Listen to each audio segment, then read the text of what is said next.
Hey little buddy, how's your day going?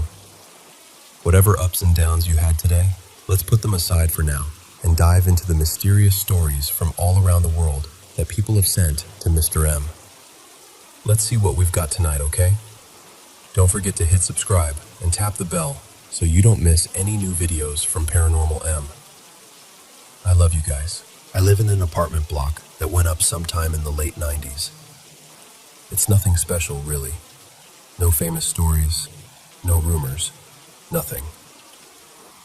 We're still the first family to own this place.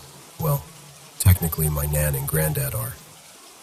As far as I know, not even a goldfish has died in this flat.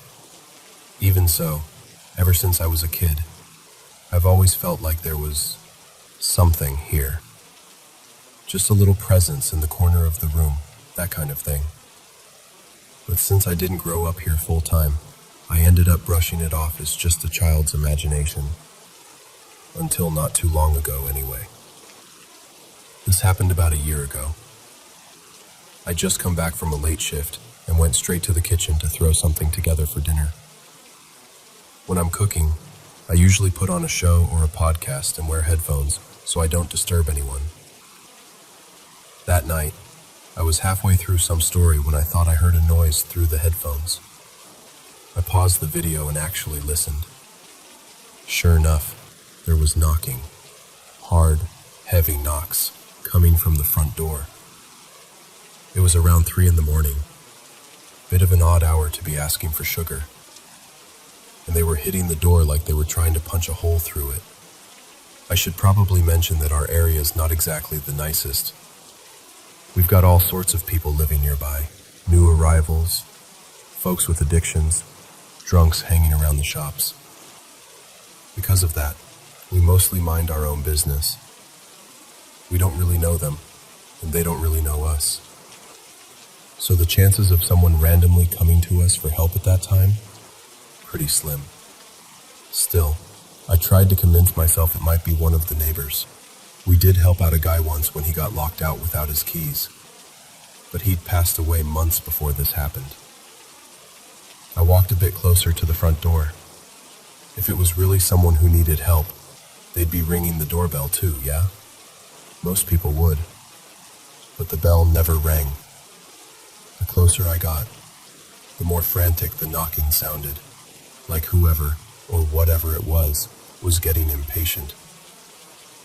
And then, out of nowhere, I got this absolutely overwhelming feeling that it was my nan standing on the other side. I could picture her perfectly, hair all mussed, in her pale nightgown, blinking at the light in the hallway and waiting for me to open up. But I knew she was asleep in her room. She'd come home around 10:30 and gone straight to bed. I'd heard her. I stopped where I was. I didn't go any nearer. I didn't look through the peephole. I had this horrible certainty that if I looked, I'd see my nan. But it wouldn't really be her, if that makes sense. I turned around and went back to the kitchen, trying to talk myself down. I put my headphones back on, hit play, and pretended like nothing was happening. After a while, I realized I couldn't hear anything under the audio anymore. I paused it and slid the headphones off. Nothing. Just silence. No knocking, no shuffling, no one in the hall. I finished up in the kitchen and went to my room. That night, I avoided the front door completely. I didn't even want to walk past the bathroom, and it's right next to it. The knocking came back later on. Not that exact night, but over the next few weeks. It happened a few more times. Always late. Always the same heavy pounding. And every time I stopped being scared, like, really told myself I wasn't afraid, it went quiet straight away. The last time it happened, it only lasted a few seconds because I just sort of snapped and thought, I'm not scared of you. Nan reckoned it was probably that woman. The spirit of her, anyway. She told me that if I ever heard the knocking again, I should call out to her and tell her she didn't need to stay here anymore. but I never heard it again.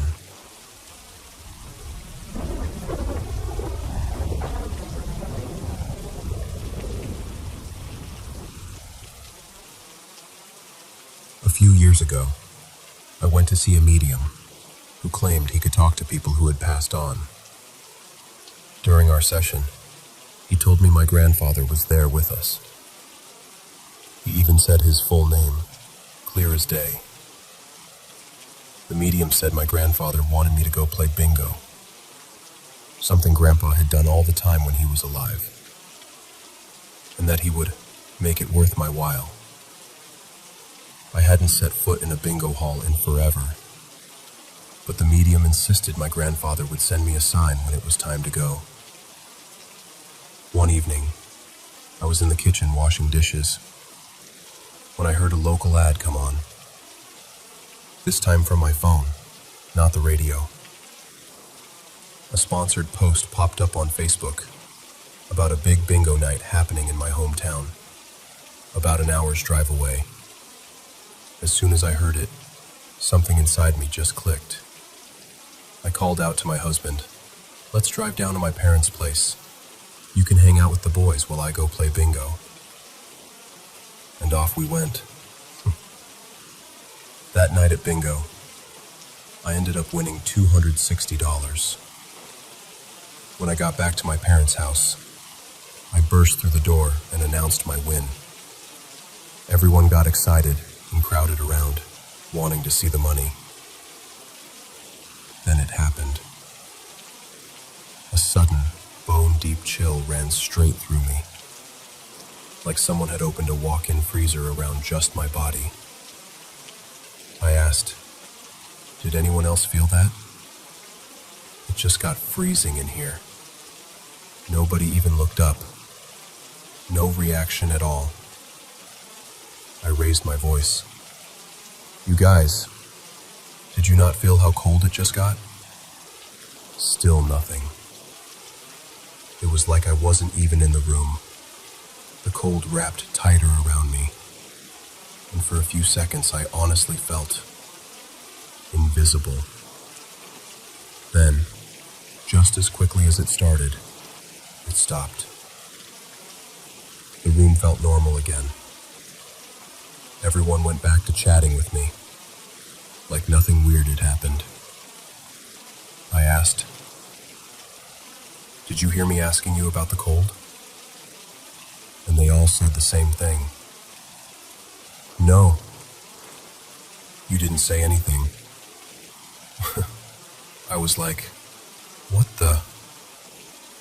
I reached into my pocket to pull out the folded bills to prove my bingo win. I counted them out on the table. Right in the middle of the stack of 20s was a tiny wooden bridge from a fiddle. I froze.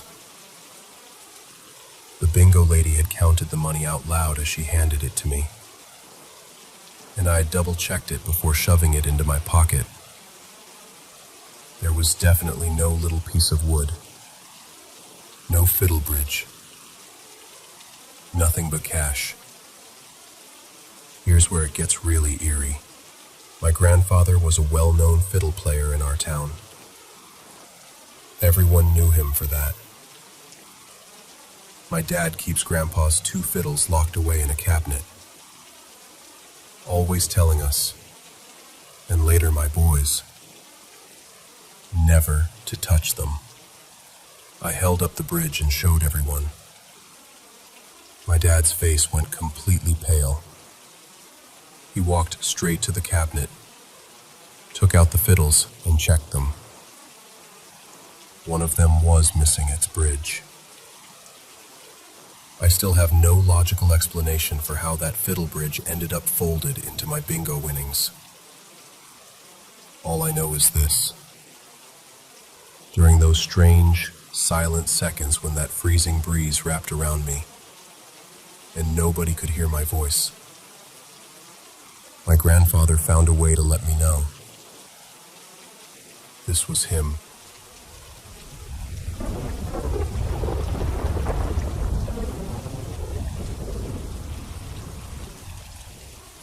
For the sake of the holiday spirit of this month, I figured I'd dust off one of the weirder heirlooms my family seems to pass down.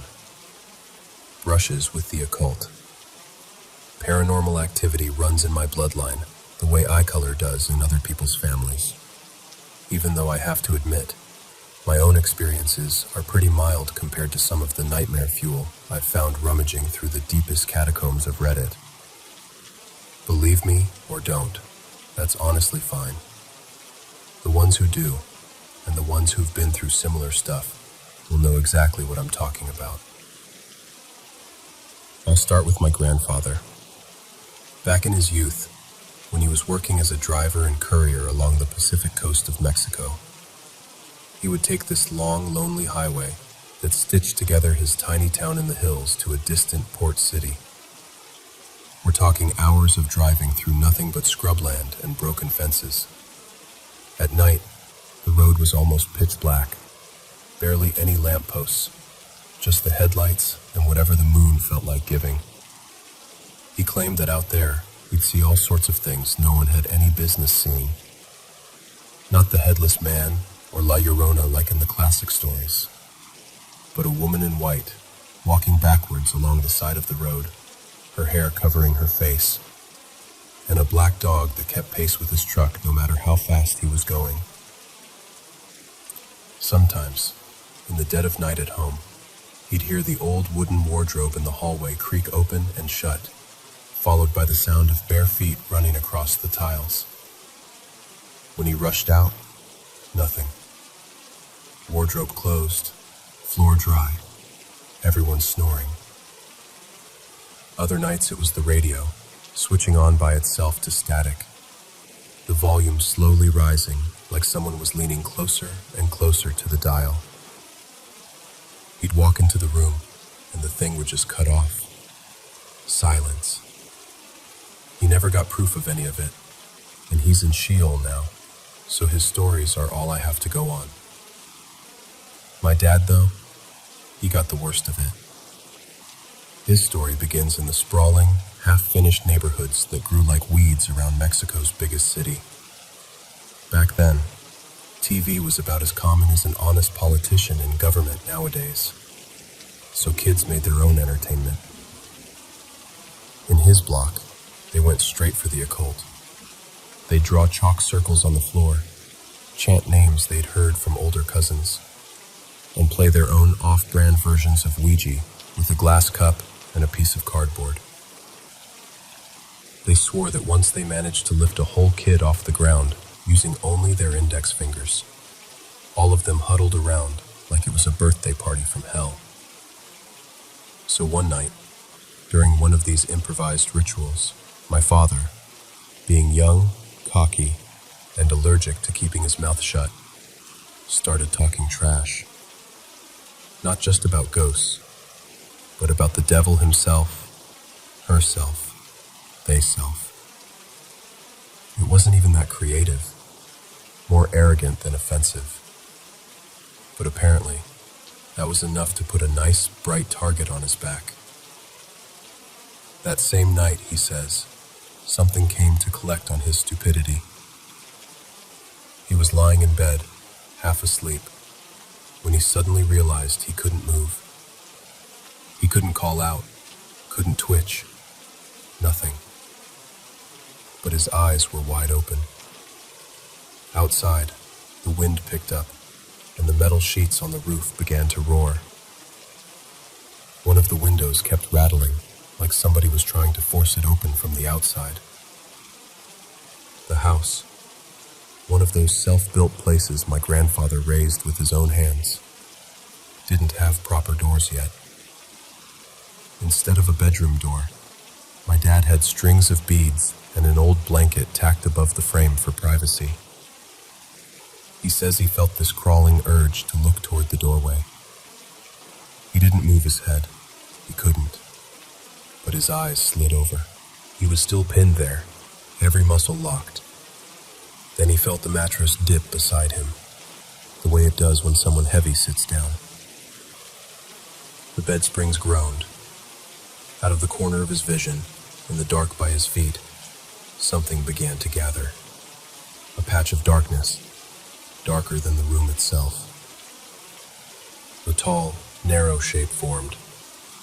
It didn't have a clear face, just edges, a silhouette. But it definitely had a hat. And where its eyes should have been, my dad swears he saw 2 burning points of red. Not bright, more like embers in a dying fire. The figure didn't move closer. It just sat there, half turned toward him, staring straight into his eyes. Seconds turned into what felt like hours. The roof howled, the window rattled, and still that shape didn't blink, didn't breathe, just watched. Then, as calmly as it had arrived, it stood up. The mattress rose back to its original position. The beads parted again, and the figure glided out. Same slow pace, like a priest leaving a sanctuary or some kind of grim procession. The blanket fell, the wind quieted, and suddenly my father could move again. You'd think that would be a one-time punishment. It wasn't.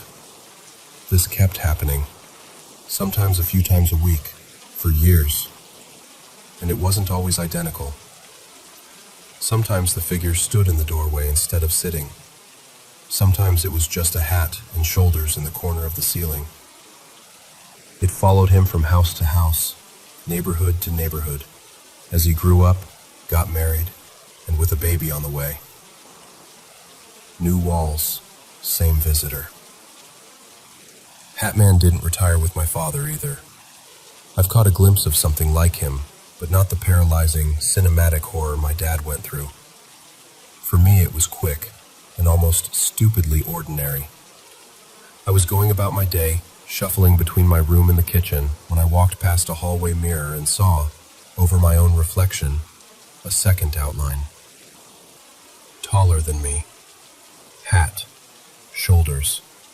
No features. By the time I turned around expecting to see some prank, the hallway was empty. No one behind me. Just me and the stale smell of old air. I've always wondered if any of this is supposed to mean something. What's the point of psychologically tormenting a teenager who doesn't even have his life together yet? Is there a message? A warning? Or is it just cruelty for its own sake? One thing I've come to suspect from my own experiences is that the original gaslighters, the master architects of smoke and mirrors, have been hanging around humanity since we first started telling stories around fires. We sanitize them now, call them negative energy, entities, malignant forces, spirits. But there was likely a time when people carved their faces into stone and called them gods.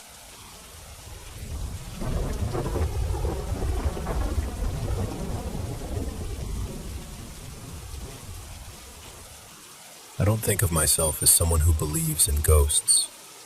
I always feel like I have to get that out of the way first, because what I'm about to tell you makes me sound like I should be burning sage and sleeping with a Bible under my pillow. Even now, though, years later, I can't quite shake the feeling that something was very wrong with the apartment we rented in a tiny town in southern Ohio. We moved there from upstate New York when I was a kid. Me, my older sister, my mom, and her boyfriend. The building sat on a corner lot, across from the railroad tracks. A tired, 3-story brick place with a faded sign for a barber shop that had closed long before we got there. We had the middle floor. Some guy my mom only ever referred to as the man upstairs lived above us. The shop on the ground floor was empty. The layout should have been our first hint that the place was strange. When you came in from the outside stairs, you didn't enter a normal hallway. You stepped into this long, narrow corridor, with doors on one side like compartments on a train, and bare plaster on the other. My sister's and my bedroom was at the very end. The living room came before that. To get to the kitchen, you had to walk through my mom's room, like it was just another section of hallway. Every door had these old glass knobs and transom windows over the top that could tilt open, like the house was built before anyone cared about privacy. The doors were the first thing that started acting up, or at least, that's when we began to notice. They didn't swing open like in a horror movie. The knobs would turn. You'd be sitting on the couch, nobody near the hallway, and you'd hear that tiny clink of glass. See the knob give a slow twist, and then the door would ease itself open a few inches. If you closed it firmly, it would do it again later. We told ourselves it was the building settling, or the train vibrations shaking things loose. The whole place trembled whenever a freight train rolled by, so it sounded reasonable enough. Then the transom windows started opening too. You'd shut them for the night, and in the morning, a couple would be tipped forward, letting in cold air. My mom swore she hadn't touched them. We started joking that the apartment was breathing. It didn't stay funny for very long. Almost every night, around the same time, we'd hear what we thought were footsteps, but not from the hallway. They came from above the ceiling, like somebody was walking slowly, heel to toe, across the length of the apartment. The man upstairs worked nights, so half the time his car wasn't even in the driveway when we heard it. I told myself it was pipes, or raccoons, or the sound of trains echoing in the bones of the building. Old places make noise. I've lived in enough of them to know. What I still don't have a good explanation for are the pennies. It started with one or two. You'd be brushing your teeth, look down, and there'd be a penny lying in the middle of the bathroom floor that you were sure wasn't there a minute ago. Or you'd sit down at the kitchen table and feel something under your bare foot. Another penny, face up, right under your heel. At first we thought my mom's boyfriend was messing with us. He liked practical jokes, and leaving change around where we'd notice would have been his kind of thing. He swore it wasn't him. We didn't believe him until it started happening to him too. The pattern got weirder. The pennies always showed up in straight lines. 4 or 5 of them in a row stretching across the counter. 3 in a perfect little path from the doorway to the couch. Once, my sister woke up with a neat line of them on the floor between her bed and the door, like a trail or a boundary. None of us kept that much change in our pockets, and when we checked the dates on them, most were old. 60s, 50s, even a couple from the 40s. That was when my mom decided she wanted to know more about the building. One Saturday, she marched us all down to the town hall, where the clerk dug out dusty property records and let her flip through them at a side table. No microfiche this time, just crumbly files and carbon copies. We found out the building used to be a boarding house for railroad workers. Before that, the lot had held a small wooden place that got damaged in a flood and torn down. There were no notes about deaths, no sensational stories buried in the paperwork. Nothing that explained why our apartment seemed to be spitting out spare change from the past. My mom came home with photocopies anyway. Like maybe if she stared at them long enough, they'd reveal some secret we'd missed.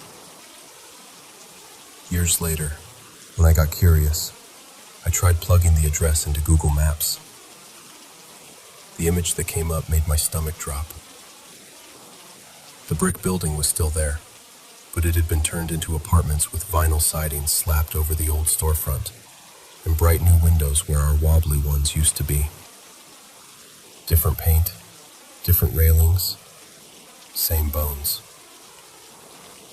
If you didn't know what you were looking at, it would seem like any other cheap rental in a small town. We lasted almost 2 years in that place.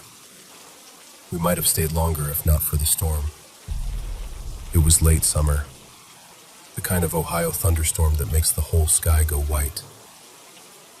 The power had already gone out once and flickered back to life. The three of us kids, me, my sister, and the neighbor girl from upstairs, had crashed early on a pile of blankets in our room after playing cards by flashlight. My mom and her boyfriend were still awake in their room, talking. What they told me later is this. First came the footsteps overhead, slow and steady, crossing from one end of the apartment to the other. Nothing new. Then they heard the hallway door click as the knob turned. They watched it swing open. The draft brushed past them, cool and damp, smelling faintly like pennies and old metal. A second later, from the living room, they heard the distinct clatter of our board game box being opened. Not the thunder, not the trains. A cardboard lid sliding, pieces rattling. The little plastic houses and metal tokens tapping against each other like someone's hand was buried in them. My mom's boyfriend thought it was us, of course. He stomped down the hallway, ready to yell at us for sneaking out of bed during a lightning storm. He reached our doorway and shined the flashlight in. We were all out cold, mouths open, limbs everywhere. That deep, boneless sleep kids have after a long day. The board game was exactly where we'd left it, stacked on a shelf in the living room closet, lid closed. He told me he felt something then, a sort of buzzing in his teeth like the air was humming. And for the first and only time in his life, he admitted he wanted to bolt out of the building and stand in the pouring rain just to get away from it. Instead, he dragged the game into our room and set it on the floor next to us, like maybe having it where he could see it would help. It didn't. He spent the rest of the night sitting upright on the edge of the mattress, flashlight in one hand and a baseball bat in the other, staring at the dark hallway and listening for footsteps that never quite came close enough. We moved out within a week. The official reason was that my mom found a cheaper place closer to her job, which was technically true. The real reason was that none of us wanted to keep waking up to pennies in tidy lines across the floor, or doors that opened themselves, or the sound of someone poking through our things when we weren't the ones doing it.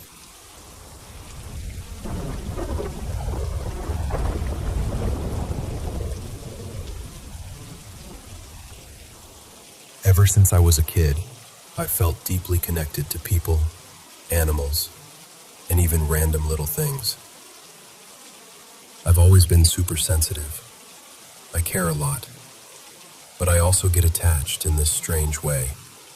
If I ever felt any kind of emotional pull towards something, I just couldn't get rid of it. I still have boxes of tiny trinkets I've collected over the years, and I arrange them carefully around my room, like they all have their own little stories and don't want to be forgotten. When I was younger, I didn't just have imaginary friends. I had one presence that felt almost as real as any person. I could see it in my mind so clearly and talk to it like it was actually there. Throughout my life, I've had weird, unexplainable things happen. I'm only 23, but I've already seen things that don't make sense. I've seen figures that looked faded, like they belonged to another time, or people who I knew weren't alive anymore. For some reason, I was never really afraid of them. And just to be clear, I've never been diagnosed with psychosis, hallucinations, or any mental illness that could explain all this. About 2 years ago, I really dove into the whole spiritual and paranormal side of things. I started meditating and trying to reach out to spirit guides. Sometimes I'll free write or doodle when I feel a certain energy around me. Just letting my hand move and seeing what shows up. I don't even know if any of it is real, but ever since I started doing that, everything has felt heavier, darker. I don't feel like the same person anymore. When I'm alone, especially late at night or going up the stairs, it's not just the usual someone might be watching me feeling. It's like something is right behind me, matching my steps. I tried that visualization technique where you imagine a bright shield or bubble of light surrounding you. At first it actually made me feel safer, but lately it feels like something is pressing against it, like it's starting to crack. I felt invisible hands on me when no one was there. I've found scratches on my back and arms that I can't explain. I've woken up with bruises in odd places. I even went to the doctor, and they told me it might be from moving or hitting something in my sleep. But that just doesn't sit right with me.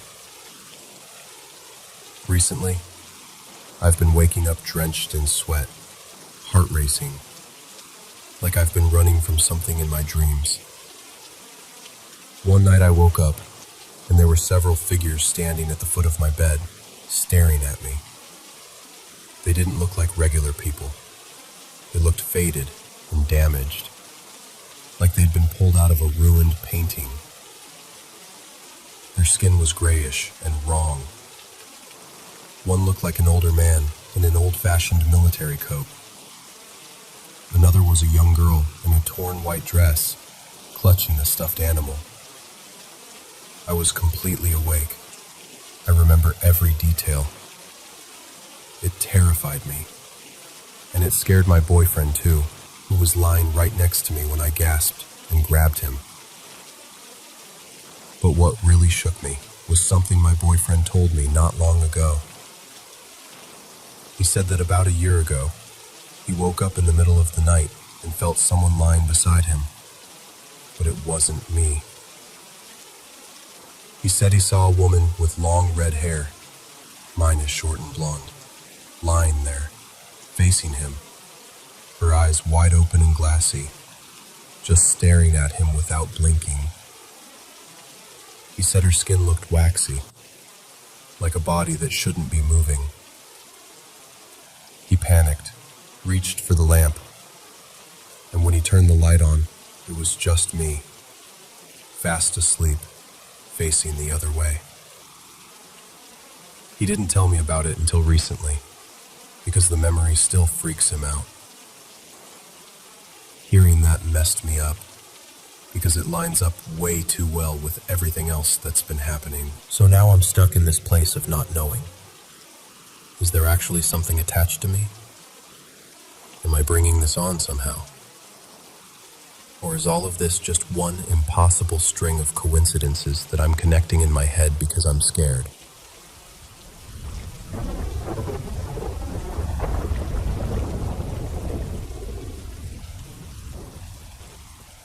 I lost my mother this spring to a long illness. Since then, I've been noticing these weird, quiet little moments that feel like communication. My first instinct has always been to explain everything away. I'm a skeptic, agnostic, and up until very recently, I didn't really believe in an afterlife or any lingering consciousness. I still don't know what I believe. I'll list a few things. They're probably easy to debunk, but because I'm not in the best state of mind, I've been struggling to think clearly. The chime that rings on its own. When I was younger, our old apartment had this cheap motion sensor chime by the front hallway. It would beep whenever someone walked past. After my grandfather died more than a decade ago, it randomly went off for a few summers. always around the time of his death and his birthday. No one near it, no doors opening, just beep.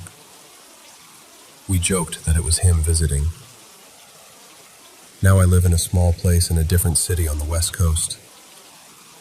There's no motion chime anymore, just the little ding-dong from the smart door sensor when it detects the door opening.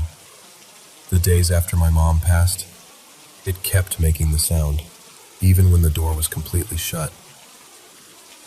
It only happened in the late morning to early afternoon, for 3 days straight. Then it stopped. Since then, nothing. Same heat wave, same strong sunlight hitting the door. Temperature shot well past 100 degrees Fahrenheit for weeks.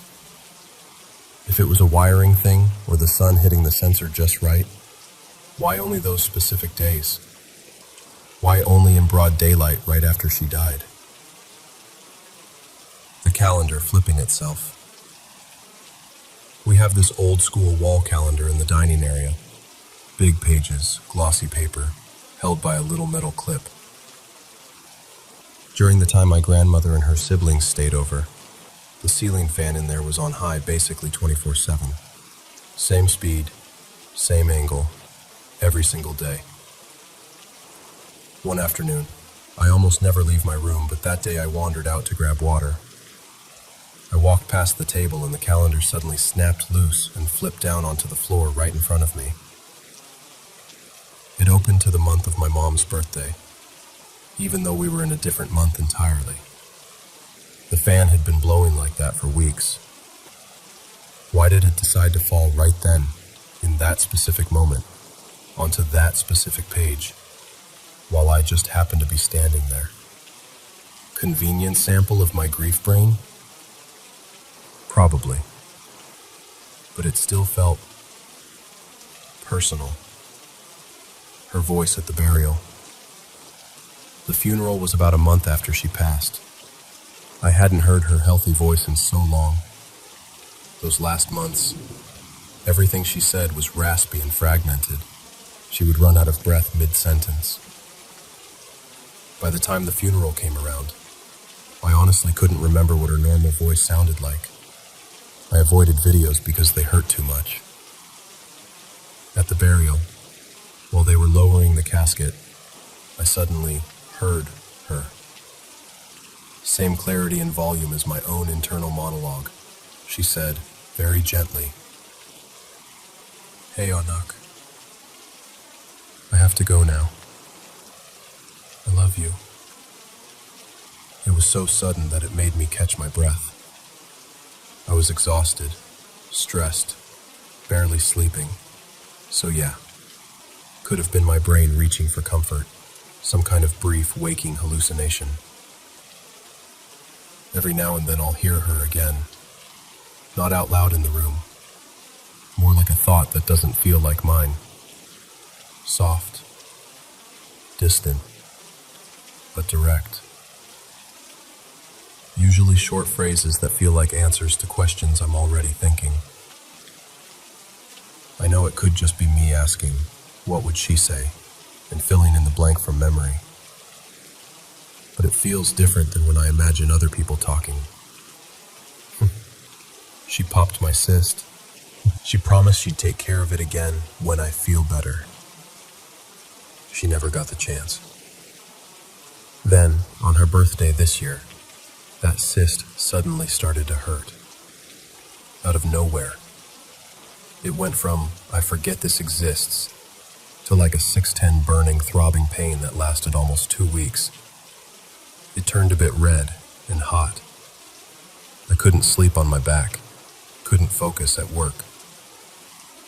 I finally went to urgent care, and they told me I'd probably need a minor procedure to get it excised.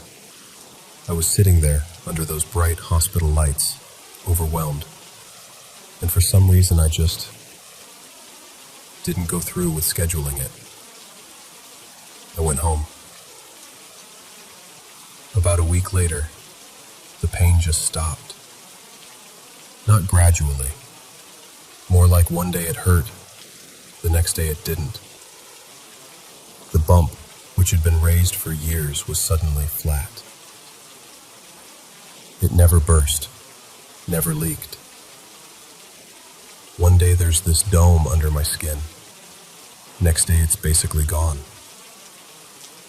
Now there's only a faint little mark left, and it keeps getting flatter and more normal looking. Yes, I know bodies are weird and things get reabsorbed and all that. I know it could be a coincidence that this whole process started on her birthday. But still, she always said, "I'll get rid of that thing for you." And then it vanished. She helped my great-grandmother go. My great-grandmother passed away at 92 not long ago.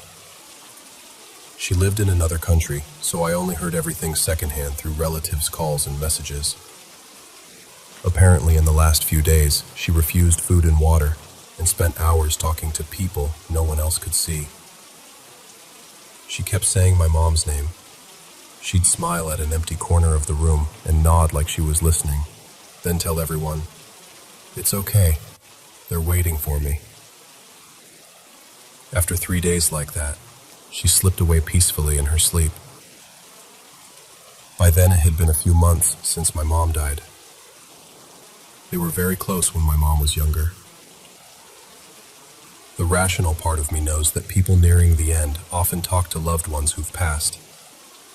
The brain does strange, merciful things. But another part of me imagines my mom taking her hand and walking her across whatever is next for them. So, I don't know what to think. Coincidences? Stress? Grief doing what grief does?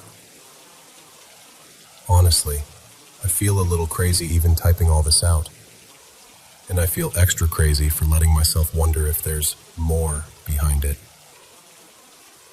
We have science to explain so many things. Random house noises, faulty wiring, memory glitches, internal voices. But some stubborn part of me keeps whispering, what if the dead use those exact systems?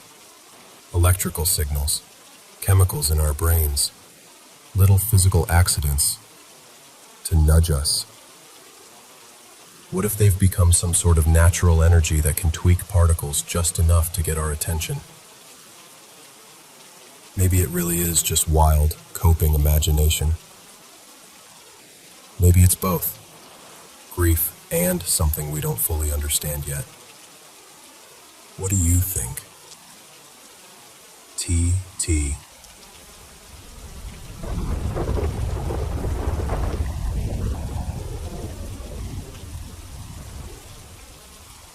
Okay, so my best friend and I have both been seeing weird stuff lately, even though we live hours apart. Still same country though. It kinda started when I texted her about how I've been way more paranoid these days, and that I got sleep paralysis again. After that, my paranoia got so much worse. I started feeling like something was always low-key watching me, and that people were plotting weird shit, like IDK, setting me up, following me, or trying to lure me somewhere. I get freaked out by mirrors now, especially at night. If I see even a crack of my reflection in a dark mirror or TV screen, my heart just starts pounding. Even in the daytime, I'm mad wary about reflective stuff now, like glass doors and mirrors and all that. One time, I fell asleep on the floor in the living room, and I had this dream where I was lying there, and suddenly the hallway got super bright for a second, like someone turned on a light. In the doorway, I saw a tall figure just standing there, facing me. I tried to shout for my mom and started swearing at it, and then I woke up. The hallway light was actually off, and the door was closed, so I knew it was just a dream.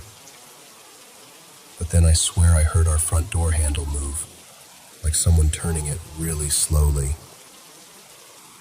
After that, I kept getting up over and over to check if the door was locked. A few 2 weeks later, I had another episode of sleep paralysis in my room. I didn't see anything this time.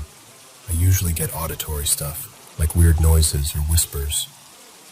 But my best friend sees actual figures and faces. This one wasn't even that bad, TBH, so I don't need to describe it. But what pissed me off was that every time I tried to fall asleep again, it felt like it was trying to drag me right back into paralysis. Like 10 times in a row. I was more annoyed and angry than scared at that point. Meanwhile, my best friend keeps saying she sees people just standing in corners or peeking around door frames at her. Me and her are always weirdly in sync with the stuff that happens to us, so it freaks us out even more.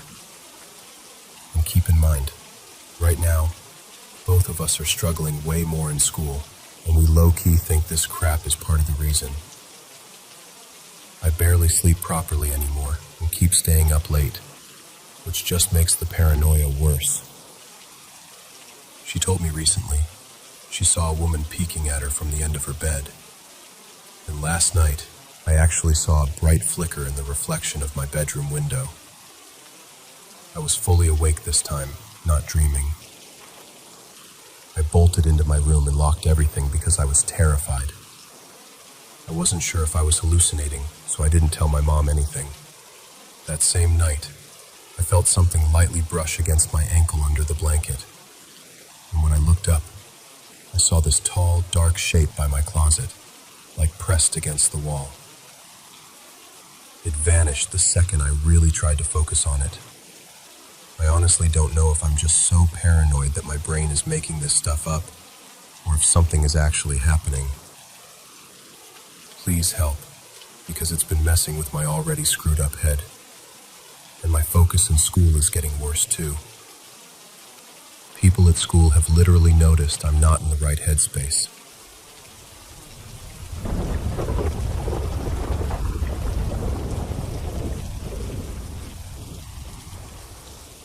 So, where to start? This is a personal story of mine, one I still don't really know how to explain. A few years back, some friends and I spent a weekend in a little river town called Riverton. I've got family there, and had lived in town for a while before moving closer to the city. We were around 18 to 19 at the time, and there were 5 of us total. It was a cool, late spring evening. Nothing going on, so we decided to wander around this place called Cottonwood Flats, a little island park on the river. Just a bunch of bored kids who don't drink or smoke and had nothing better to do. We headed out around dusk, thinking we could do the whole loop before it got fully dark. Yeah, that didn't happen. We started on the far side of the island where the trail hugs the river, with those big, half-buried rocks along the edge. Pretty sure it was meant for bikes more than people. It had rained the night before, so everything was damp. The trail kind of slick. One of my good friends suggested we cut off into the trees instead of staying on the main path. Personally, I don't do woods at night, after rain, when it's cold and muddy. Of course, I was the only one against it, and majority rules, so into the trees we went. As we got deeper into the woods, one of our friend's parents, I'll call him Mason, started blowing up his phone. Mason was from Riverton originally, and so was his mom. She kept calling and texting, asking him what he was doing out there that late, telling him to watch out for drifters and to not stay out on the island too long because bad things happen out there. Her words, not mine. We all kind of laughed it off and kept going, farther and farther in, until we hit the end of the worn trail. Somewhere along the way, the sounds of birds just faded. No bugs, no frogs, nothing. We came out into this wide clearing with tall, wet grass up past our shins. It would have been pretty in daylight, but by then it was basically pitch black. started goofing around, trying to shove each other into the grass, tripping over clumps of dirt and roots, just being idiots. That's when we heard it. There was this high, sharp, whistle-like sound off in the grass. Not like a normal whistle, though. It had this weird depth to it, like a bird screeching from way inside a metal pipe or something. It sounded organic, but it made your skull buzz a little, set your teeth on edge. My childhood buddy, I'll call him James, who's been hunting since he was a kid, just laughed, shrugged it off, and stepped straight into the tall grass, saying it was probably some injured bird or rabbit. When he got a little ways in, we realized water had pooled under the grass. He was walking in ankle-deep, cold, muddy water. Our one native friend, not super important, just context, quietly started praying in Lakota under her breath. Then she just stopped walking, completely froze. She spun around and asked us, really panicked, if any of us had whistled. James shouted from somewhere in the grass that he had, just joking around, and she immediately tried to get us to leave. James ignored her and kept wading further away, the grass swallowing him up.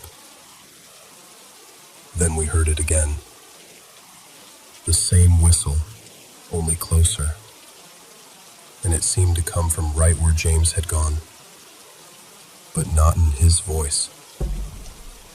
A second later, James burst out of the grass, splashing water everywhere, breathing hard.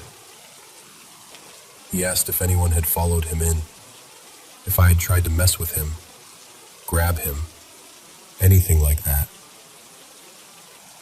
I told him no, none of us had moved from the edge.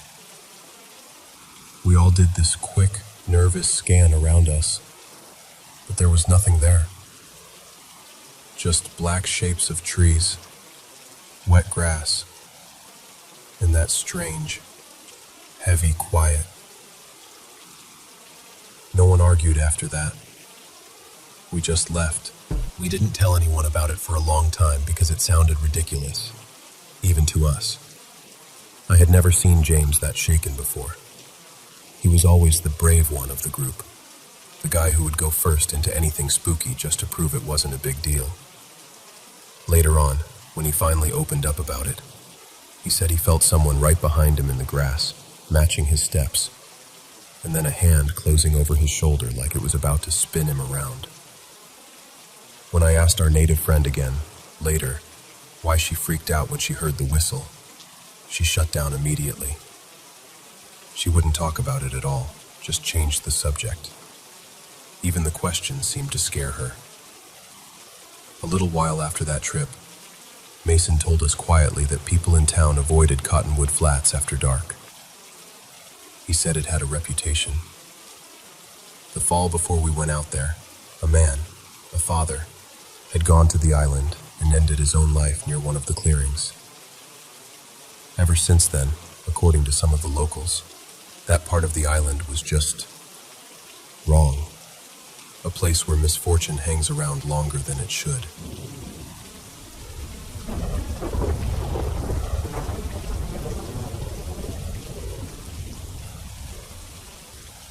This all started back in 2020. My fiancé at the time was working several states away. I was home by myself with our 3 kids. For about a week straight, every clear night I'd catch these strange lights moving across the sky. Not like planes, not like stars, just odd.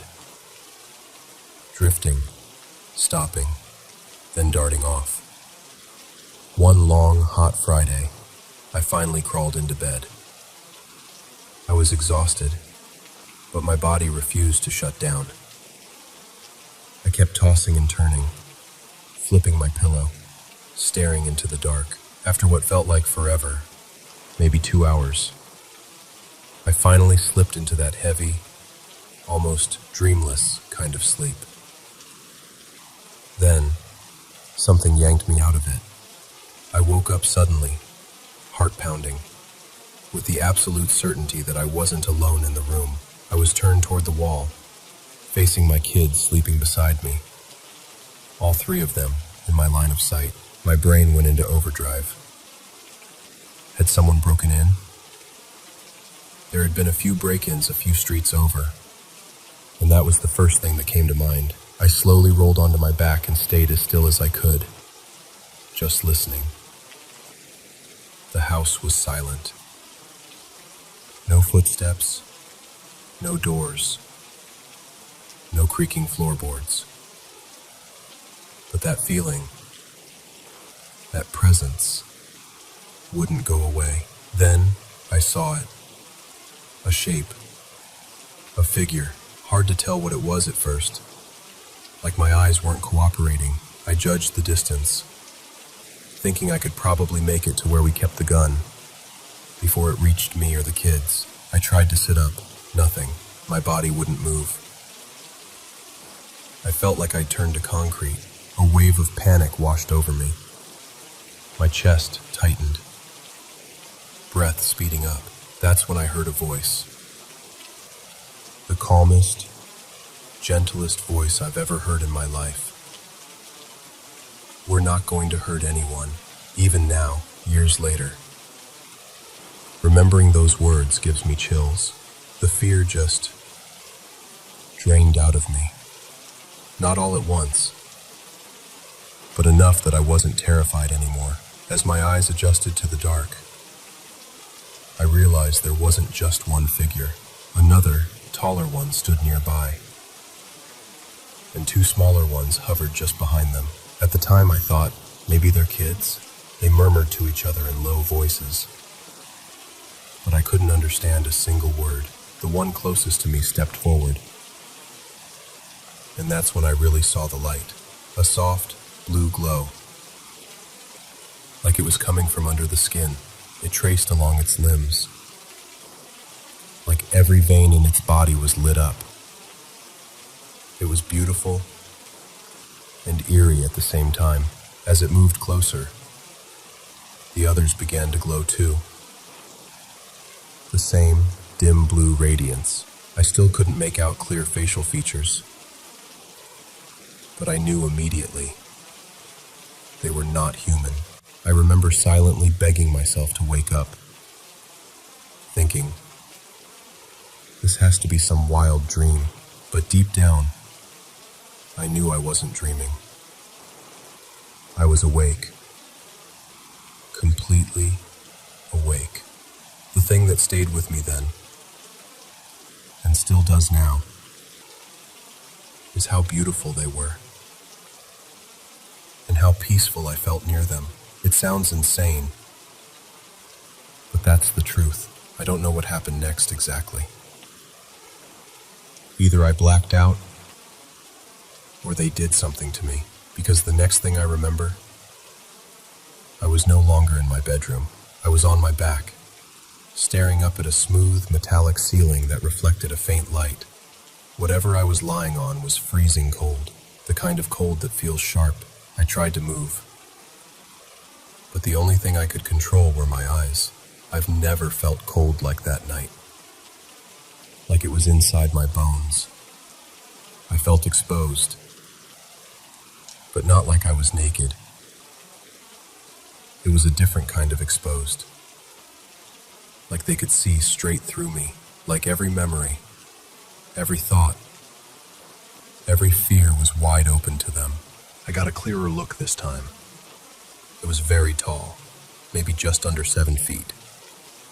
The head was shaped like what people describe as a gray alien, large, smooth, with huge dark eyes that seemed to swallow the light.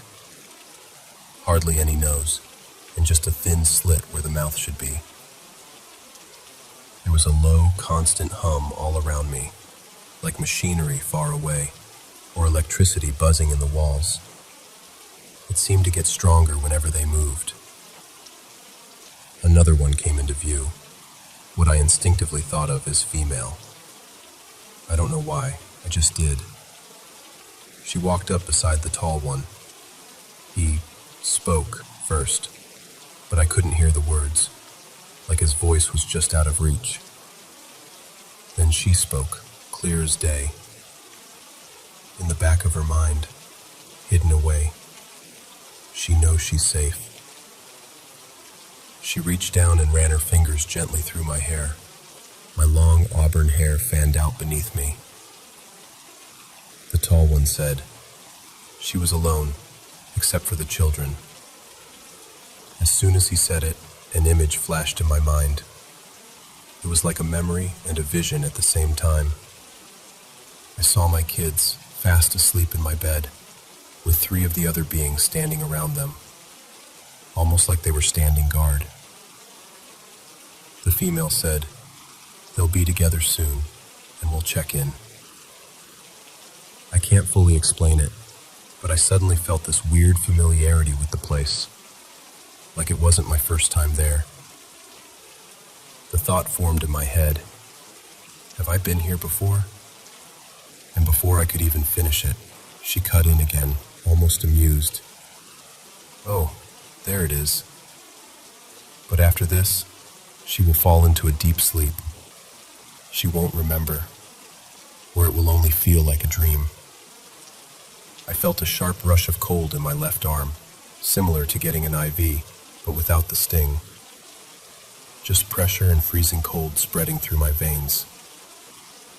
The next thing I remember, I was upright in my own bed, gasping like I'd broken the surface of deep water. I immediately checked on my kids.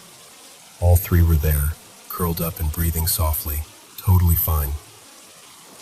I slid out of bed, legs shaky, and headed toward the bathroom to try to make sense of what had just happened.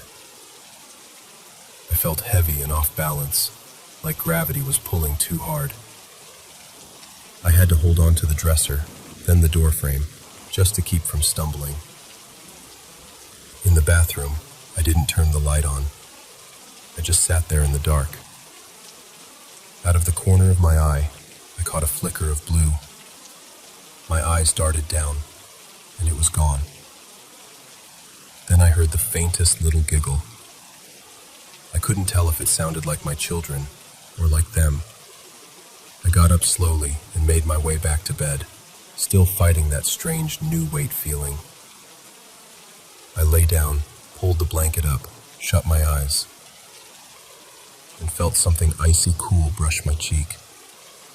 Gentle, almost like a goodbye. When my fiancé finally came home from out of state, I told him everything. As we talked, we realized we'd both had a bizarre, overlapping dream around that same time. Similar images, similar blue light. We both feel like whatever that shared dream was, it ties into what I experienced that night.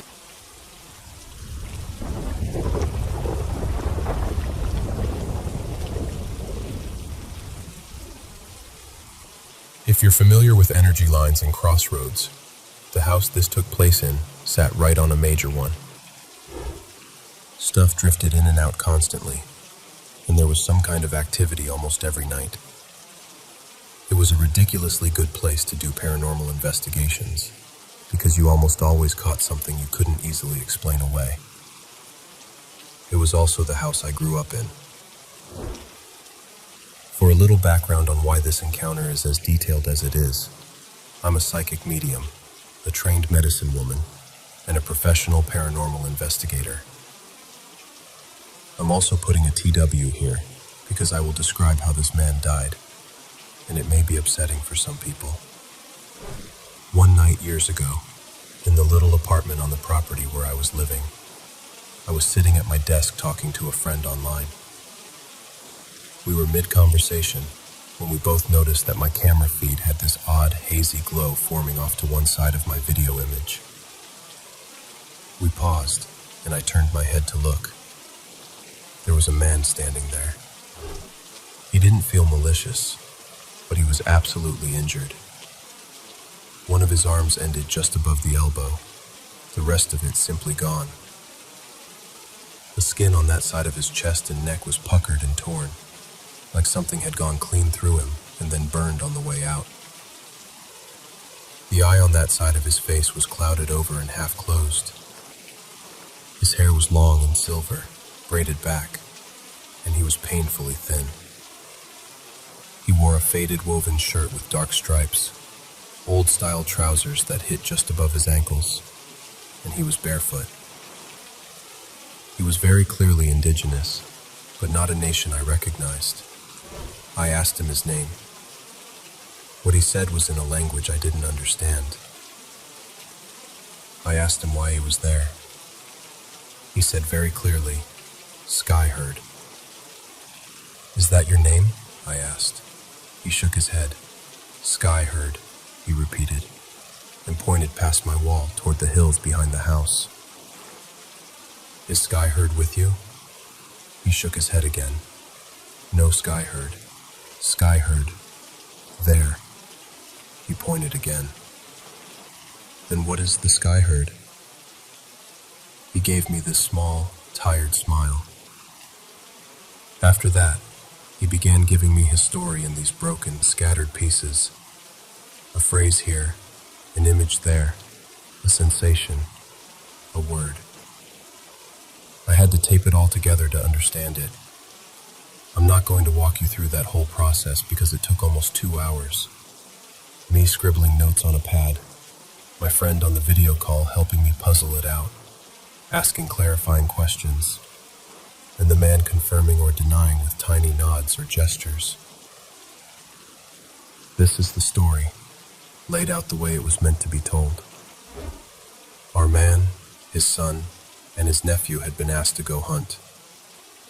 They were tracking an elk along a ridge, following its trail through the trees, when they lost the tracks in loose stone. The nephew suggested they spread out to pick up the trail again. The nephew went low, the son went to the right, and our man climbed higher along the slope. He eventually came out into a clearing that hadn't been there before. The last time he'd walked that route, it had been all dense forest. Now it was a wide, green, open meadow. That alone confused him. In this meadow, he saw animals he'd never seen before. Big as elk, but thicker, with heavy bodies and white coats that shimmered like mist. Their backs looked like they were made of clouds, but their hooves left marks on the ground. They grazed like normal animals, sniffed the air, watched him with wary eyes. But they looked wrong, like they were made of the sky and the morning fog at the same time. He had no word for them, so in his mind he called them the Skyherd. They looked solid, they looked edible, and he knew nobody would believe him if he went back with nothing but a strange tail and no meat. Honestly, he barely believed what he was seeing himself. The herd bolted. The wounded animal staggered and fell, and he moved forward to claim it, calling out for his son and his nephew, so they could help him dress the kill and carry it back. As he walked, he looked up and saw a bright white circle hanging low in front of him, like a second sun, hovering at the edge of the meadow. Which made no sense, because he was between hills. He shouldn't have been able to see the real sun like that.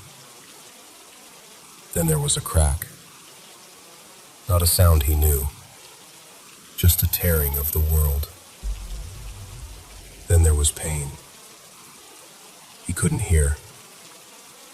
He couldn't see clearly. His chest felt like it had been ripped open from back to front. Breathing was like trying to pull air through rocks. He hit the ground and remembered the taste of dirt and metal in his mouth. The next memory he had was waking up in a dark, shaking wooden room that clattered and jolted beneath him. His son was next to him, also chained, trying to speak softly to calm him. People were all around them. His own people, others as well, pressed together on the floor. All he could really hear was coughing, crying, and the constant rattling of whatever they were inside of. He drifted in and out, his son's words blurred.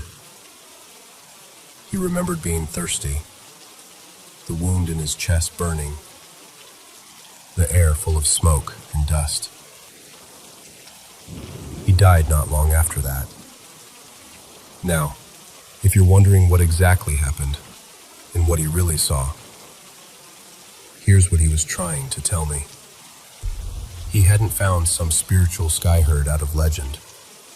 He'd walked straight into a settler's fenced pasture of pale cattle, animals he'd never seen before in his life. He shot one with an arrow, thinking it was fair game, the same way his people had always hunted. The second sun he saw was the flash from a rifle he'd never seen, held by someone whose language he didn't speak, defending animals he didn't know could be owned. The bullet tore through his chest and out his back. He succumbed to his wounds while being moved, first by wagon, then on a train, along with his people who were being transported away from their land. He never really had the chance to explain what happened, or to have anyone believe that he'd seen something so strange and died for it. He told me the name of his nation, but I'm not going to pretend to be an expert in it here. It was a smaller tribe from the Central Plains, not one most people would recognize from history books. What mattered to him wasn't me getting every political detail perfect. What mattered was that, when I repeated the name back to him and said I'd remember it, he relaxed. After I promised to tell his story whenever I could, he smiled, did this little shuffle of a dance in place, and then he was gone. He crossed over. He couldn't move on until someone listened, believed him, and carried his story forward. He never got to in life. I share this story often to keep my promise to him. I don't tell it to be funny, or to mock him, or to shame him for what he did. I tell it because he waited roughly 2 centuries to give his account to someone who would sit there, listen, write it down and say, "I believe you. Now it's your turn to know it."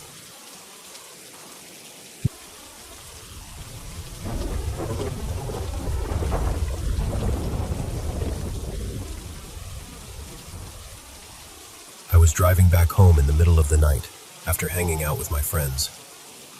It was about 1:45 a.m. I live in the countryside in southern Europe, pretty isolated, and I was completely sober and very aware of everything around me. I was on this narrow country road when I noticed a faint, pale bluish light on the left side, a bit ahead of my car, maybe 80 to 100 meters in front of me, just hovering above a low stone wall that separates the road from a field. It looked like something peeking over the top of the wall to watch the road. My first thought was that it might be someone's phone flashlight, or maybe a bike light, or even some weird kind of reflector.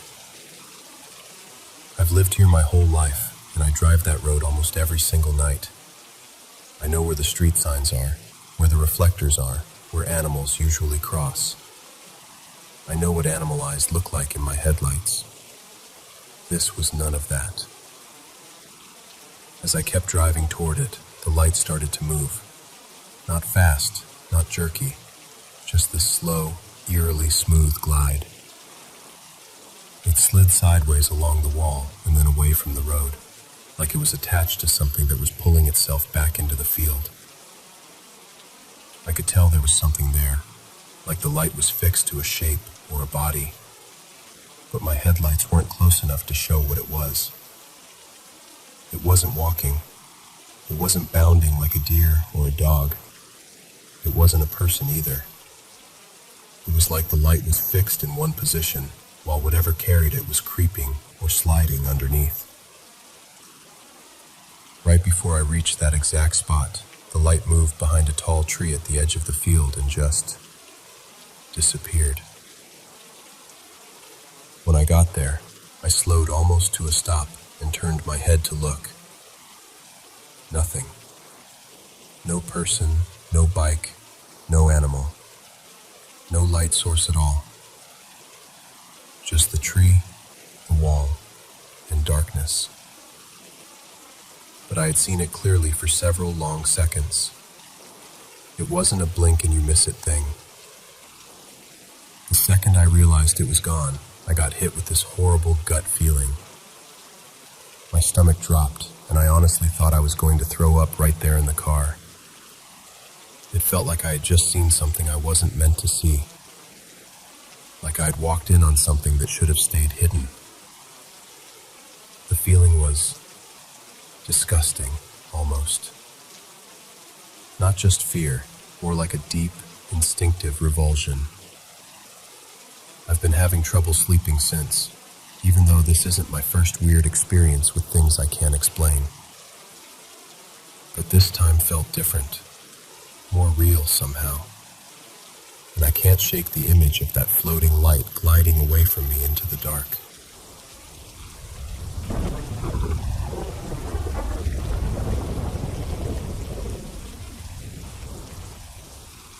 So growing up, I lived 3 houses down from this old abandoned church and its overgrown yard. Needless to say, I saw a few things as a kid that made me a believer. My dad always poked fun at me for it, right up until he had an experience of his own that was, honestly, pretty validating. After that, he was at least more open to weird stuff. This particular thing happened years later. My dad goes up north every year to go fishing. Same remote lake, same crew of guys. I've been there with him a bunch of times, just not the last few years. Anyway, one night after he got back from a trip, we were having a glass of whiskey. I mean, is there anything better to have a paranormal come-to-Jesus talk over? He said he wanted to tell me something that had happened on his last trip up there. The second night they were there, they were staying for 5 days. He was sitting on the tiny porch of their cabin, smoking. From there, he could look across the clearing into the boathouse, maybe 40 feet away. It's a small building with sliding doors, where they keep motors, life jackets, fuel, all the stuff to keep the camp running. The camp is only reachable by boat or float plane. The doors were cracked open a bit, and he could see 2 glowing eyes. They were set in the outline of a very large dog, just standing there in the dark. At first, he figured he was just tired and a little buzzed, so he went back inside. The next morning, he went to check the boathouse, trying to figure out what could have given off eye shine like that. There was nothing. No reflectors, no paint, no glass. Nothing that would catch light like that at the right height. The next night, nothing. But the night after that, there it was again. This time he called one of the other guys out and pointed. "Hey, what do you see over there?" The guy squints and goes, "Jesus, that looks like a big fucking dog with glowing eyes." They ended up seeing it on multiple nights. My dad said he even saw its head shift a little, like it was turning to look at them. Which, to me, pretty much rules out it being just some stacked gear in a weird shadow.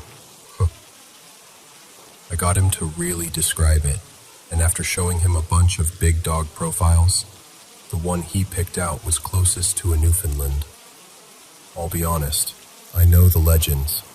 You see a hellhound, and you've got a year to live, max. My dad has a heart condition, so I was more than a little freaked out. But it's been 2 years, and he's still here. At this point, I can only assume either it wasn't there for my dad, or it was guarding something, or someone, a lot more important than us.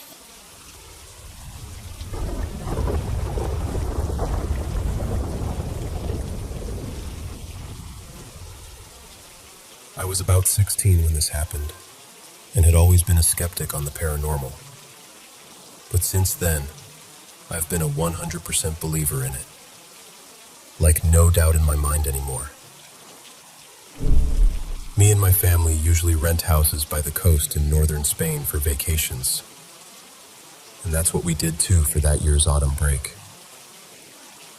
I saw the place myself on the website. It looked really gorgeous. You know, old stone house on a hill with a view over the sea. The people going were me, my sister, my parents, and my aunt and uncle. When we arrived to the house, we realized that it must have been some sort of old monastery building or retreat before becoming an actual home. We were told it was built sometime in the late 1800s, and it was literally attached to a tiny abandoned chapel, like sharing a wall with it. As soon as we walk inside, I get this really heavy, strange feeling. The air felt different from the rest of the village, almost like it was thicker or something. But obviously I didn't say anything. Why would I? The house had 2 floors and a basement we were told was private and locked off, which was a bit weird, but whatever. There were 3 bedrooms upstairs, and I ended up getting my own room. And as much as I hate to admit it, I was terrified of sleeping alone in there. I asked my sister if she could sleep in the other bed, but obviously she said no, and told me to stop being dramatic. So my mom agreed to stay with me until I fell asleep, and then she would go back to her room once I was out. The actual experience happened on, I think, the 4th night. That night my mom had ended up falling asleep properly in the spare bed in my room instead of leaving, and I was in the bed I'd slept in the other days. My bed was pushed into this little alcove in the wall, and there was this old wooden folding screen that I had pulled halfway around it so it felt more cozy and closed off. I fell asleep pretty fast, but I suddenly woke up in the middle of the night for no reason. I'm usually a very heavy sleeper and never wake at night. The second I woke up, I heard breathing. Not snoring, not my mom's breathing, but like quick, whispered breaths, right next to the folding screen on the other side, at the level of my head. Then it turned into the sound of very light footsteps, almost like someone tiptoeing on the old wooden floor. They started right by the side of my bed, walked along the screen behind my head, then out into the middle of the room and towards the door. I could hear the floorboards creak as if someone was really there. The steps left my room and went out into the hallway, and then just stopped. At this point, I was convinced it was my mom going to the bathroom or something, except I could still hear her breathing behind me in the other bed. That's when I properly freaked out. I slowly sat up and looked over. My mom was dead asleep, on her side, covers up to her chin. I could see her clearly. Still, I needed to prove to myself I wasn't crazy, so I got up and opened my door into the hallway. All the doors were closed. My aunt and uncle in the room at the end were completely out. My sister, too. No lights, no sounds. Nothing. There was nowhere for anyone to have gone. The staircase to the ground floor was right there, and I just stood at the top of it with my heart racing, feeling like someone had just run past me, but I was alone. The morning after, I asked everyone if anyone had gotten up at night, gone to the bathroom, anything. They all said no. My mom even joked that I was watching too many horror movies. I was on edge for the rest of the stay, but nothing like that happened again. Months later, out of nowhere, I brought it up again to my mom, and she just went quiet. Then she told me she'd been terrified of the house too, and it felt that same heavy, weird energy since the first day. My sister had apparently told her she hated walking past the basement door because she felt like someone was standing right behind it. My mom also admitted that on the second night, when she'd stayed in my room until I fell asleep, she'd woken up to the sensation that someone was standing between our two beds, watching us. But she'd kept her eyes shut because she was too scared to look. To this day, I get goosebumps thinking about that hallway and those footsteps and that broken crystal. I honestly think something in that house didn't want us there. And judging by the way my pendant cracked, I don't think it was something friendly.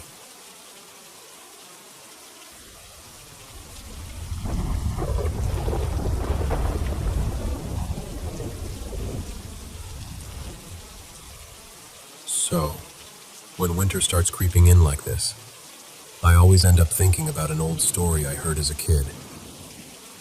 It's about the mountains and a woman made of snow. They called her Yuki-onna, the Snow Woman.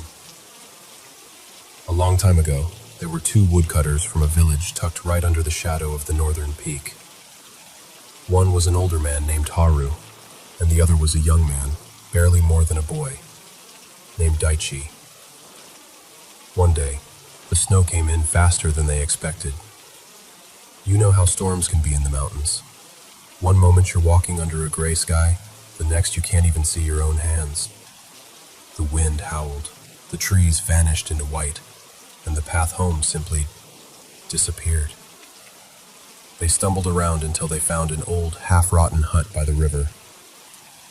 No firewood, no blankets, just four walls and a roof that creaked when the wind hit it. Still, it was better than freezing outside. Exhausted, they lay down and tried to sleep. Sometime after midnight, Daichi woke up. He didn't know why. Maybe it was the cold. Maybe it was that strange feeling you get when someone's watching you. The hut was dim, lit only by a faint glow leaking in through the cracks in the walls. Moonlight caught in the snow. And in that pale light, Daichi saw her. A woman stood beside Haru. Her skin was white, not just pale like someone who never goes outside, but white like frost on glass. Her hair fell long and dark over her shoulders, and her eyes were colder than the storm outside. She leaned over Haru, her breath spilling out in a thin, misty cloud. With that single, soft breath, Haru's face changed. His skin turned dull and gray, like all the color had been pulled out of him. His chest stopped rising. His body went perfectly still. Daichi couldn't move. He couldn't even scream. It was like the cold had frozen his voice inside his throat. Then the woman turned. She looked at him. Really looked at him, as if she were measuring something in his face. When she spoke, her voice was quiet and clear, like ice cracking on a river. "You are young," she said. "I will spare you tonight. But listen carefully. If you ever tell anyone what you saw here, I will come back for you." Daichi wanted to nod, to swear, to promise her anything, but he was too terrified to move. The woman straightened, and in the next blink, she was gone, swept away into the swirling snow blowing through the cracks. By morning, the storm had calmed. The villagers found the hut. Haru was dead, frozen stiff, a thin crust of frost across his face. They said it was the cold, nothing more. Daichi said nothing. He remembered the warning. Life went on. A year passed, One night, during another thick snowfall, there was a knock at Daichi's door. When he opened it, a young woman stood there, shivering slightly, snow caught in her hair. She said her name was Miyu. She was beautiful, almost unsettlingly so, with skin as pale as fresh snow and eyes that seemed to hold a quiet, distant sadness. She said she had lost her way in the storm, and Daichi, being kind-hearted, invited her in to warm herself by the fire. Days turned into weeks. Miyu stayed in the village, helping neighbors, laughing easily, learning the ways of the place. People liked her. Daichi fell in love with her without even realizing when it happened, and before long they were married. For years they lived peacefully. They had 2 children, a boy and a girl, and their house was always filled with the sound of little feet and winter laughter.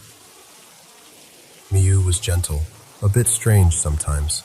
She never liked to sit too close to the fire, and on the coldest nights, she would stand by the window, staring out at the snow in complete silence. But she was a devoted wife and mother. Daichi never told her about that night in the hut. He never spoke of Haru or the pale woman in the storm. The wind outside was wild, rattling the shutters. The children had finally fallen asleep, bundled up under thick quilts. Daichi and Miyu sat together by a small fire, the room dim and warm. The kind of night that makes you nostalgic without knowing why. Maybe he was tired. Maybe he was feeling safe and foolish. Maybe the years had softened the edges of his fear, and he'd convinced himself it had all been a dream. Whatever the reason, the memory slipped out. He started talking about the blizzard, the hut, Haru's frozen face, about the woman with snow-white skin who breathed death into the old man and spared him only on the condition that he stayed silent. He told Miyu everything. When he finished, he laughed nervously and said something like, "Strange, isn't it? I never told anyone that before." Then he looked at her. Miyu wasn't smiling. Her expression had changed, subtly at first, then more and more. The warmth drained from her face. Her eyes grew hard and glacial. The same distant, inhuman cold he had seen all those years ago. "Daichi," she said quietly, "do you not remember the promise you made that night?" His heart stopped. He stared at her. In that moment, he understood. Miyu? She stood, and for the first time since he had known her, he felt afraid of her. Truly afraid. "I warned you never to speak of me," she said. "You broke your promise." She stepped closer, and the fire between them seemed suddenly small and useless. A chill swept through the room, sharp enough to bite. "I should kill you here and now," she whispered. "Just as I did to Haru." Daichi could barely breathe. His thoughts flew to the children sleeping in the next room. Miyu, Yuki Onna, whatever she truly was, followed his gaze. Her expression softened, just a fraction. "For the sake of our children," she said, "I will let you live. But you will never see me again." And before he could speak, before he could reach for her, she turned. Her shape blurred, dissolved into a swirl of white mist, and then she was gone, drawn out through the thin cracks of the door, out into the storm. The house fell silent, save for the wind. Daichi rushed to the children. They were still fast asleep, their cheeks warm, their breaths steady. When they woke, They asked where their mother had gone. He never had a good answer. Some say he grew old in that house, watching every winter storm with a mix of fear and hope, wondering if he'd see a pale figure in the snow again. But she never came back. And every year, when the snow begins to fall and the wind starts its long, lonely howl, people still tell this story. So now I'm wondering, what do you think? Was Yuki Onna really a spirit of the storm, slipping into human lives for a brief, borrowed warmth? Or is it just a tale to keep curious children from wandering too far into the mountains on cold winter nights?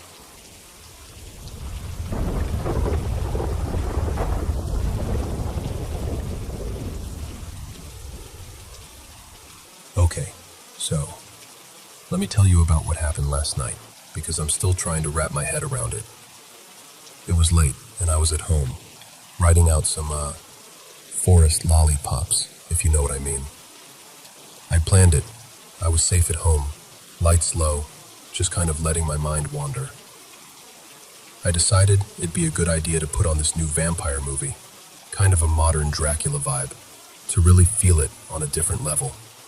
At first, it was just intense in the usual way. Colors were deeper, sounds felt heavier, my thoughts were loud. But then there was this part of the movie where they're in a church, and there are all these paintings of Jesus and saints all over the walls. And suddenly, I couldn't focus on the dialogue at all.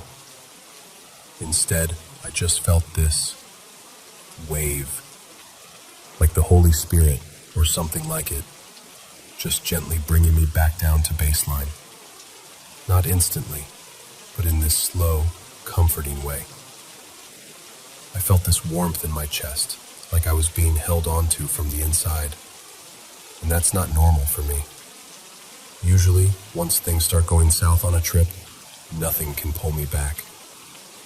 But this time, I felt calm. Safe, even. It was like someone hit a spiritual reset button. While all that was happening, my dog Milo suddenly gets up out of nowhere. He walks over to this old armchair I keep by the wall. This chair that used to belong to my Grandma Rose. And he starts sniffing around behind it.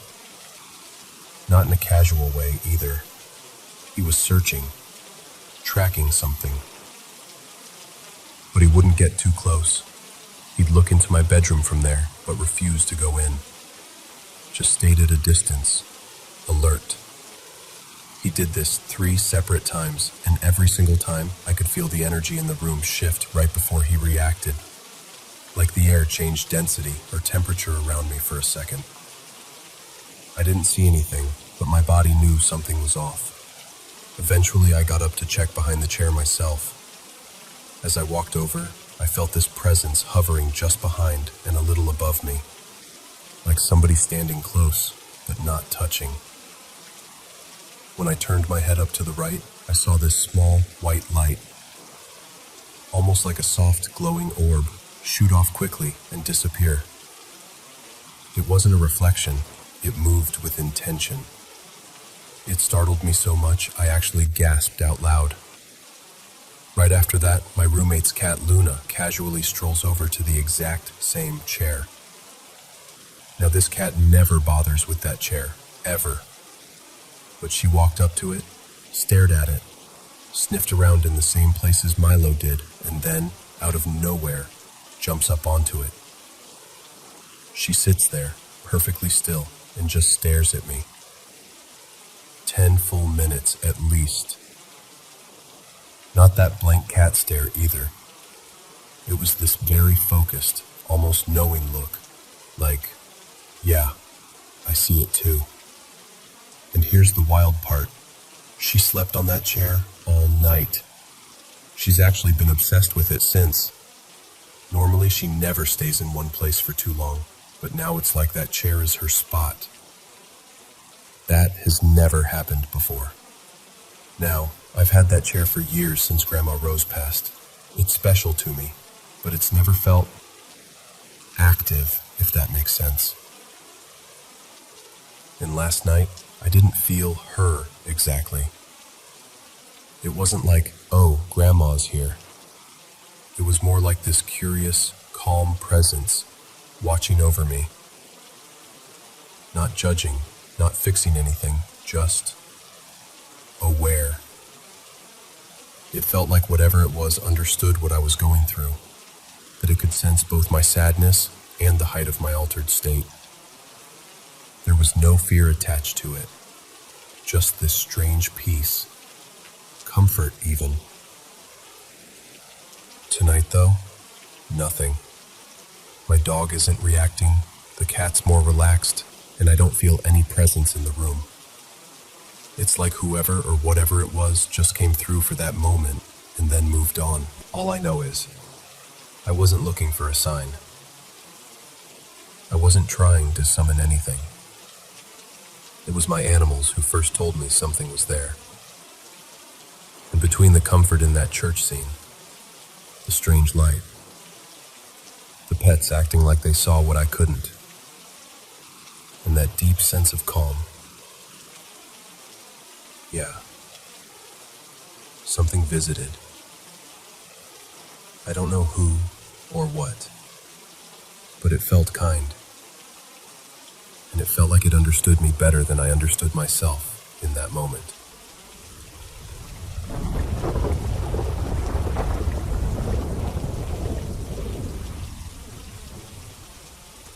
So, let me tell you about the old place I used to live in. It was this creaky, overgrown hillside manor.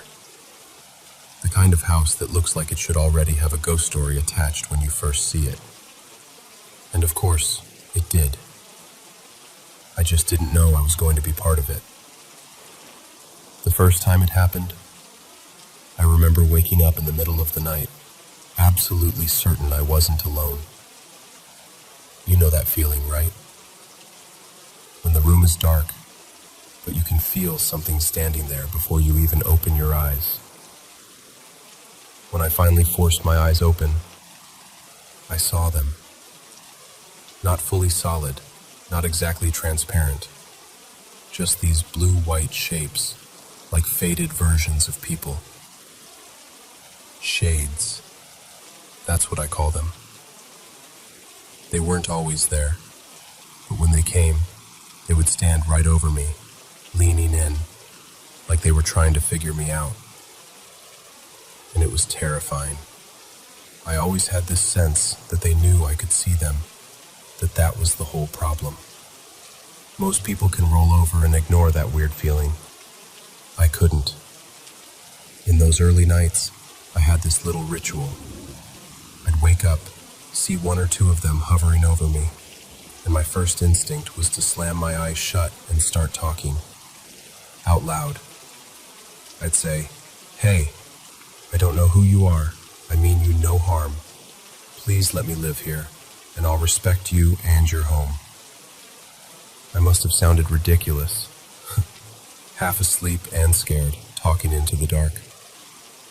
Sometimes I'd keep my eyes closed the entire time, just whispering my little peace treaty. Sometimes I'd peek, just to see if they were still there. Usually, after that, they would fade away, and I could feel the room go back to normal. Back then, I really believed that if I acknowledged them, if I showed them I respected the space, they'd leave me alone. And for a while, that seemed to work. But there were nights that were worse. One time, I woke up and there were 3 of them. 3 men, all standing side by side next to my bed. Pale, blue-white, just outlines of people. I remember thinking, okay, this has to be a dream. So I shut my eyes, took a breath, opened them again. They were still there. They didn't move. They didn't reach for me. They just watched. I was so scared I grabbed the remote with shaking hands and turned on the TV, just for the noise and the light. I didn't even watch anything. I just needed something human in the room. I lay there for what felt like forever, heart pounding, until I finally passed out with the screen still flickering and the volume turned way down. I hated that manor. I really did.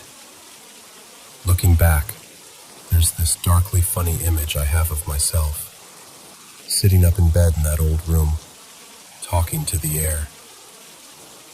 If there had been a camera recording from the corner of the ceiling, you'd just see me negotiating with empty space, maybe even arguing with what looked like nothing. Like, please stop turning my life into a horror movie, thanks. It wasn't just the shades around my bed, though. The house had other habits. There was a woman's spirit there, I'm pretty sure. I never saw her fully, not the way I did the shades, but I felt her. She liked to mess with things. I'd light candles to make the place feel cozy, and I'd walk out of the room for a second, come back, and the candles would be out. Not burned down, just blown out. No draft, no open windows, nothing. Sometimes I'd turn the bathroom tap on, leave for a moment, come back, then the water would be off. Not dripping, not slowing down, just off. Like someone had reached in and turned the handle. There was also this small girl I'd see sometimes. Or maybe it was the woman taking a different form. I never really knew. I started calling the little girl Elsie in my head, just so she'd feel like less of a stranger. Whenever I came home, whether it was the middle of the day or late at night, I'd get this heaviness in my chest as I walked up the path. The front of the manor had a glass door, and sometimes I'd see a shape inside, like a small figure watching me from the hallway, or someone standing on the balcony above, just waiting. I could feel them before I even put the key in the lock. When I climbed the wooden stairs up to my floor, I would never look all the way up toward the next level. That became a rule for me. Don't look up. Just get to your room. But out of the corner of my eye, I'd sometimes catch these bare feet on the landing. Just the feet. Just someone was standing there, barefoot, watching me pass. Or I'd feel this pressure, this awareness, as if eyes were on the back of my neck. The air would go completely still. No sound from outside. No creaks from the old wood. Nothing. Just me and that feeling. And it wasn't once in a while. It was daily. It got so bad that when I drove up after work, I wouldn't even look at the building. I'd park, keep my head down, grab my bag, and just walk straight in, like I was trying not to make eye contact with a wild animal. If I could avoid noticing them, I felt like they'd avoid noticing me. Over time, I changed how I reacted. I stopped talking out loud at night, stopped acknowledging every little flicker and shadow. Eventually, I realized that if I didn't give them my attention, if I didn't lean into the fear, they mostly left me alone. So I trained myself. Don't look. Don't engage. Don't invite. And slowly, the nights became quieter. Not because they weren't there, but because I stopped meeting them halfway. The funny thing is, the moment I moved out of that manor into a perfectly normal little apartment across town, everything stopped. No shades standing over my bed. No candles mysteriously going out. No faucets turning themselves off. No bare feet at the top of the stairs. Just sleep. Just silence. Sometimes I wonder if they were tied to that house, or if they were drawn to me and just decided to let me go. But honestly, I don't dig too deep into that question. All I know is, in that old hillside manor, I was never really alone. And now, in my new place, when I close my eyes at night, there's no one standing over me. And I'm okay with not seeing shades anymore. I think they've had enough of me. And I've definitely had enough of them.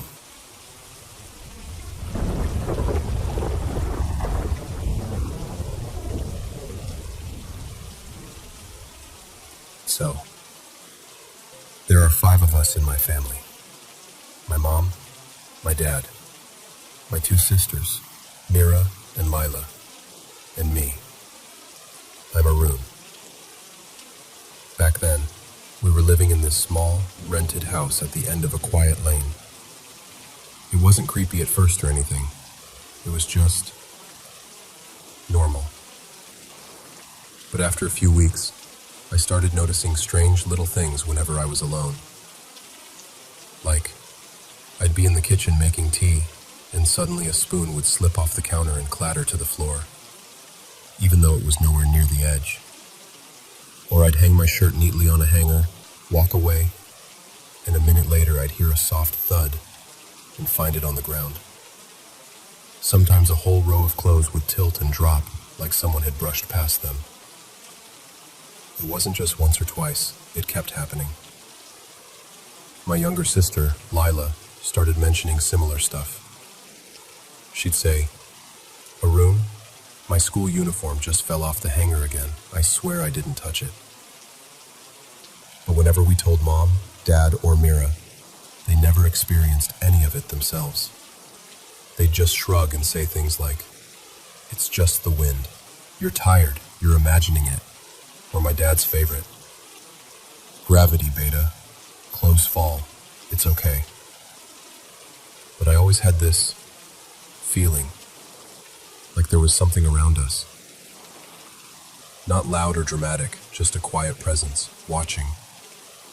Anyway, fast forward to when our rental agreement ended. We finally found a new apartment, brighter and more modern than the old place. Everyone was tired but excited. On the last day, while most of the moving was happening, I was at the office, so I only came to the new house in the evening. That night, I decided to prank my mom.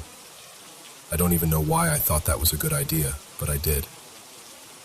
I went up to her while she was folding blankets and said, as casually as I could, "Ma, I didn't want to tell you this before, but in that old house, I used to see a woman sometimes." She stopped folding and looked at me. I continued, trying not to grin. "She wasn't trying to harm me or anything," I said. "But when I was alone, she'd come near my bed and just stand there. Sometimes she had a small baby in her arms. She'd just sit on the floor and stare quietly." Inside, I was laughing like, "Wait till she freaks out." But instead, her face just drained. All the color left. She put the blanket down and whispered, "Arun, stop. Wait till Mira comes home." I was confused. I thought she was just being dramatic, so I was like, "Mom, relax, I'm joking." But she shook her head and said, "No, just wait till your sister comes. Don't say anything yet." So I thought, okay, I'll keep the joke going a little longer and then tell her I made it up when everyone's here. A bit later, my elder sister Mira came home from work. The minute she walked in, Mom's eyes filled with tears. She grabbed Mira's hand and said, voice shaking, "Your brother also saw that woman." That word, also, hit me like a punch. I remember just staring at her, my smile fading. What do you mean, also? I asked. Mom looked between the two of us, and then she told me something that made my whole body go cold. She said that for months, Mira had been seeing a woman in that old house too. The same woman with a small baby. She'd appear near Mira's bed at night, or in the hallway, just standing there. Mira had never told me or Lila because she didn't want to scare us, and Mom didn't want to encourage our imaginations, so she kept it private. But it got worse. Mom said that a few days before we decided to move out, Mira saw the woman more clearly than ever. In that moment, the woman looked at her with this angry expression and said, "Don't leave this house." When I heard that, I swear, every hair on my arms stood up. My silly prank suddenly felt like the worst idea I'd ever had, but she just shook her head. "You're only saying that now because you heard about your sister," she said. "You both saw her. You're just denying it so I won't worry."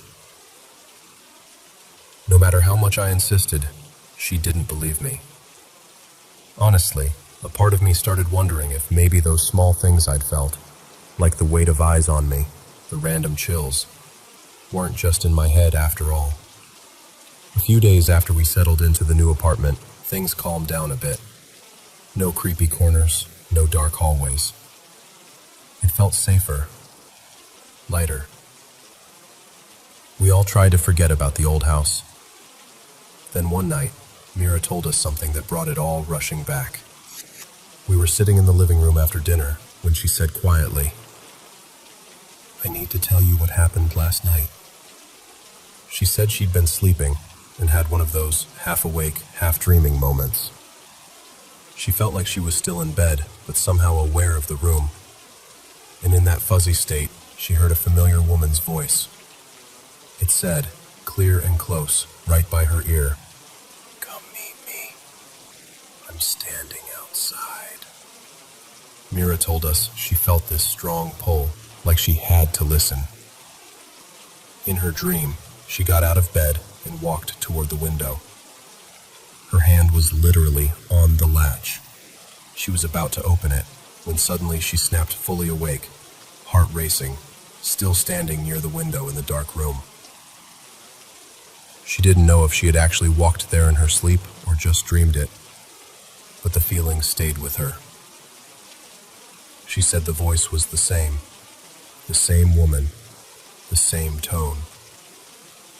And here's the part that really unsettles me. In this new place, those small, strange things started happening again. A spoon sliding off the table when nobody's near it. The bathroom door creaking open just a little when there's no draft. Clothes slipping off hangers. Light taps on the wall when it's late and everyone else is asleep. And somehow, it's still mostly just me and Lila who notice these things. Mira brushes it off now, says she doesn't want to think about it. Mom and Dad still claim it's just the building, or pipes, or wind. But sometimes, when I'm alone at night and I hear something small fall in the kitchen, or I feel that quiet pressure in the room, like someone's there but not quite visible, I catch myself thinking, what if it was never the house? What if something decided to come with us?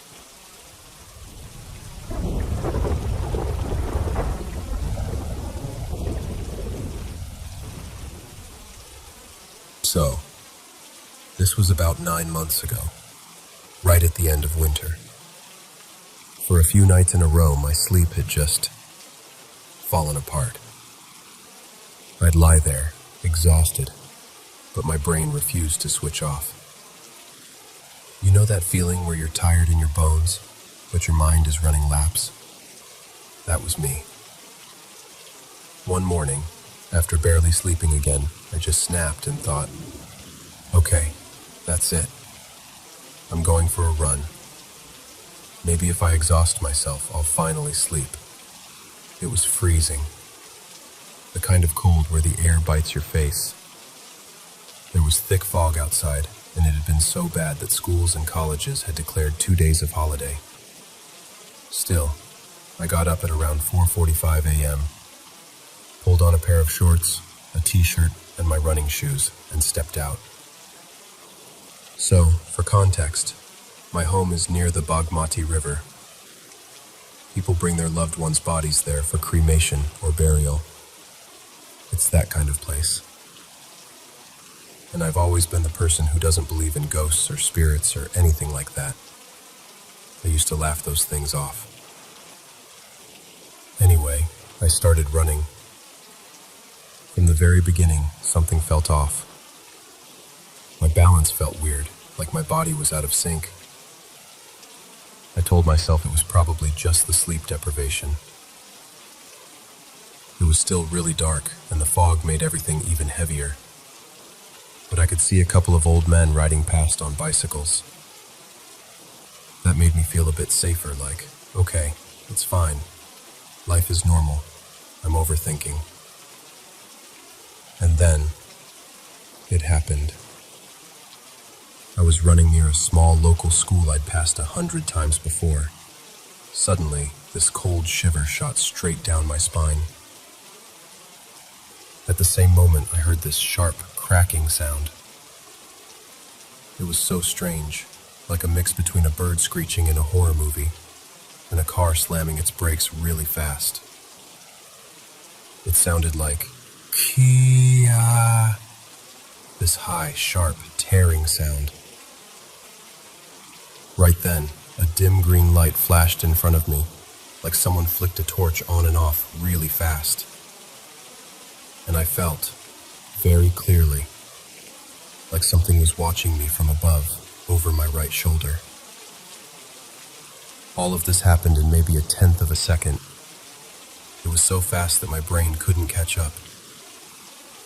But my body reacted before my thoughts did. I felt this intense fear, like something was trying to pull me out of my own body. I remember thinking, very clearly, if I take even one more step forward, I might die. My legs suddenly went weak. All the strength just disappeared. I could feel the ground under my feet as if I was barefoot, even though I still had my shoes on. My whole body went numb, and I just knew I couldn't keep going. So I turned around. I started walking back home, half expecting to faint in the middle of the road. I kept telling myself, "You're hallucinating. It's just the lack of sleep. It's nothing. Just reach home." Somehow I made it back safely. I didn't tell anyone, because honestly, I knew I'd just get scolded for going out to run that early in the cold. I went straight to my room and just sat there, replaying everything. The weird part is, I'd been using that same road for 2 years during high school. I used to catch my school bus at around 5:20 a.m., and I always walked that way. Same season, same timing. Sometimes I even went right down near the river, near the graves, and nothing ever happened. Not once. So part of me kept saying, there's no way something suddenly went wrong now. It has to be in your head. And to be honest, a week before all this, I'd been smoking weed for about 6 or 7 days in a row. But by the time this happened, I'd already been clean for a few days. Still, I started doubting myself. Is this withdrawal? Am I going crazy? Is this just my brain misfiring? After a few hours, the whole incident started to feel unreal. Like a dream you wake up from and can't fully grab onto. I told myself, whatever it was, at least I got to experience something strange. But then things got worse. What's wrong with me? Why am I like this? My appetite vanished. I couldn't focus. I lost interest in everything. I didn't even want to touch my phone, which for me was a big red flag. Finally, I told my dad. let's call him Ajay, about how I was feeling. But not the full story about the green light and the river. Just the anxiety, the panic, the not sleeping. He told me it sounded like anxiety, and that he'd had something similar when he was young too. That made me feel a little less alone. We went to a doctor, got some meds, but honestly, not much changed. Later, my family took me to a local shaman, a spiritual healer everyone in the area knows. We call him Baba Hari. I was still half convinced this was all just in my head. Maybe some psychological stuff from quitting weed and not sleeping. But when I described what happened, he looked at me very calmly and said I'd been scared very, very badly, and not just by my own mind. He said it happened beside a specific tree near the school. I hadn't even noticed any tree at the time. I was too shaken. But later, when I went back during the day, there actually was a big old tree exactly where everything had happened. Baba Hari told me I was under the influence of an evil spirit, something they call a chudale, the shadow of a young woman, maybe around 21, who lingered near that area, not far from my home. He said that dim green flash I'd seen was a sign of her presence. And I remember thinking, if I hadn't come here, I'd probably still be blaming myself, thinking it was just weed withdrawal and my own weakness. I'd die feeling guilty for disappointing my parents. Even after that, though, I was in a bad place. Very depressed, totally hopeless. I really believed I might not survive it. Not just physically, but mentally. The anxiety got so bad that my parents decided to take me to a psychiatrist too. The psychiatrist listened, diagnosed me with an anxiety disorder, and prescribed medication. He told me to keep taking it for at least 2 years. I'll be honest, I only took it for about 5 months. But between the medicine, my parents' support, time passing, and maybe whatever Baba Hari did spiritually, slowly, I started to feel like myself again. The nights got quieter. The panic attacks faded. The dark thoughts lost their grip. And today, I'm okay. I'm actually fine. When I look back at that morning by the river, the cold, the fog, the scream, the green light, it still gives me chills. But I also feel weirdly grateful. It forced me to face my mind, my fears, and even parts of my belief system I used to laugh at. Whether someone wants to call it a spirit, anxiety, sleep deprivation, or all of the above, for me, it was real. It was terrifying, and it changed me. But I came out on the other side.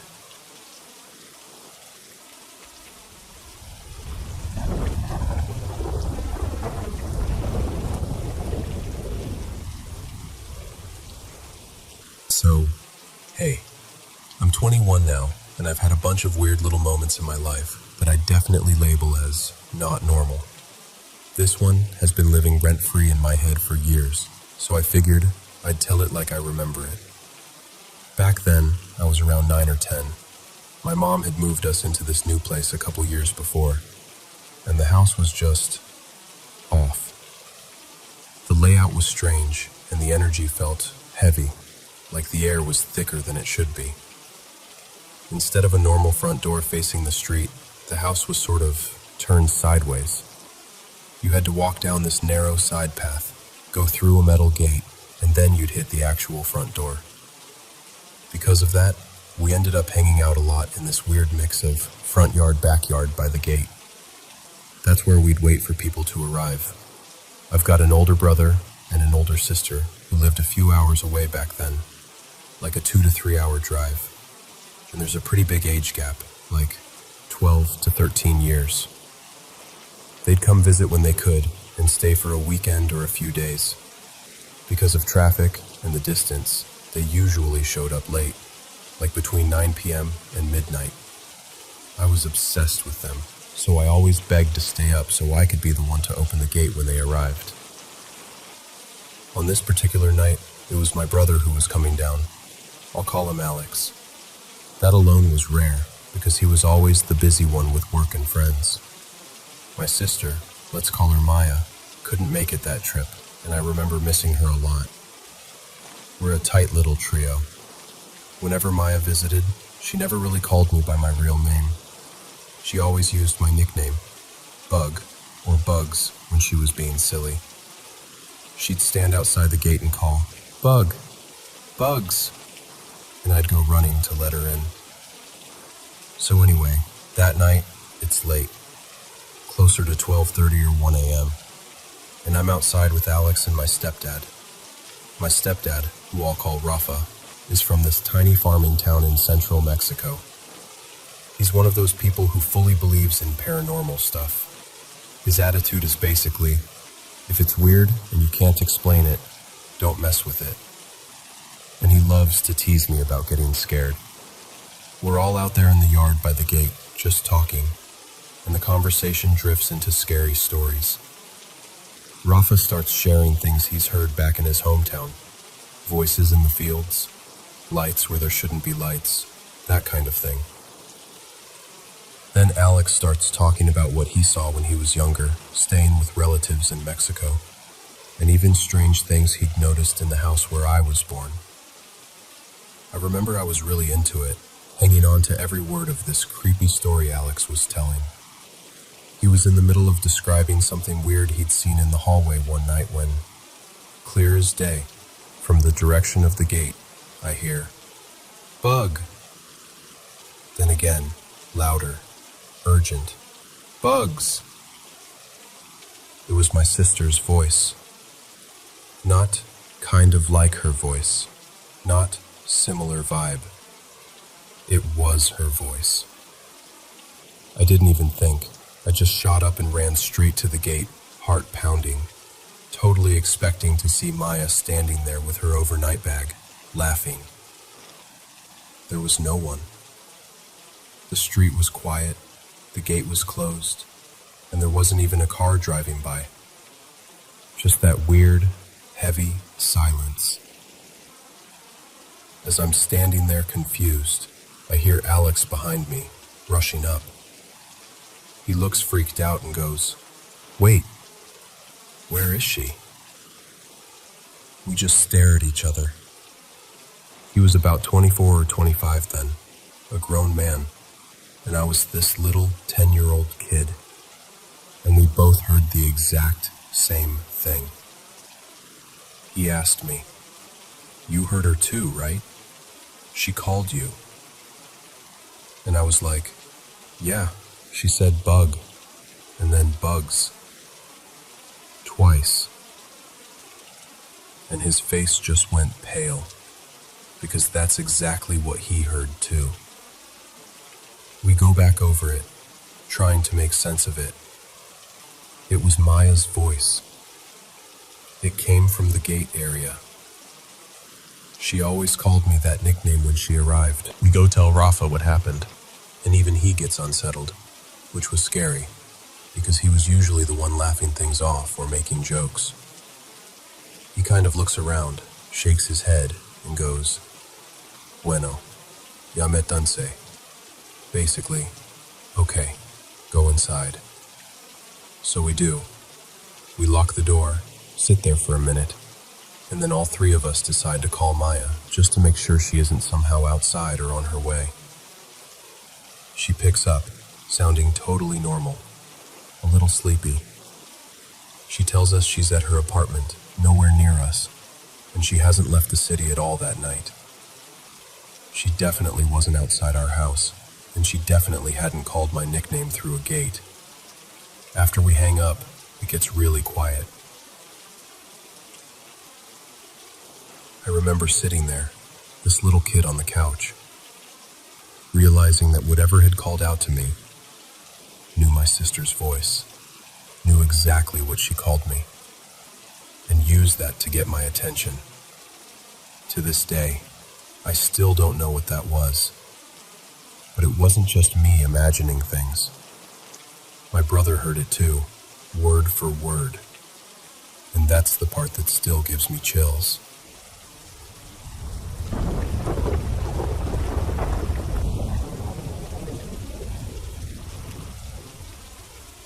So, this is still one of the strangest, and honestly one of the saddest things that's ever happened to me.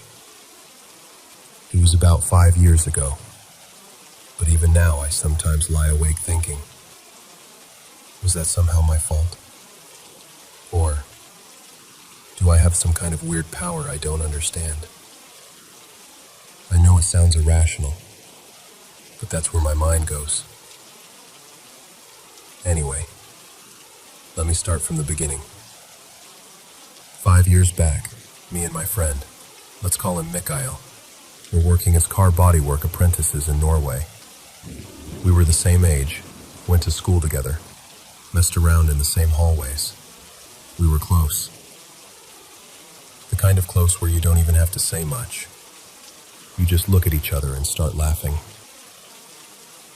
He was honestly one of the kindest people I've ever met. Soft-spoken, always ready to help, but still the first one to crack a stupid joke at work and pull everyone out of a bad mood.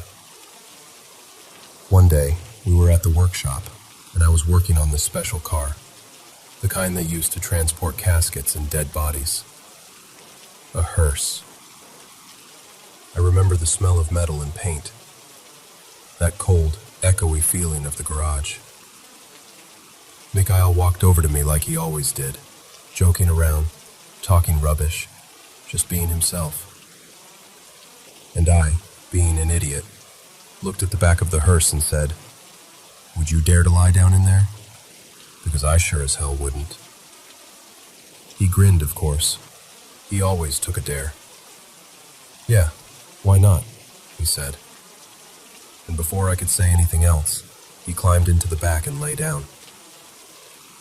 I closed the door, laughing, expecting him to last maybe 5 seconds before knocking to get out. After about 20 seconds, I opened the back again.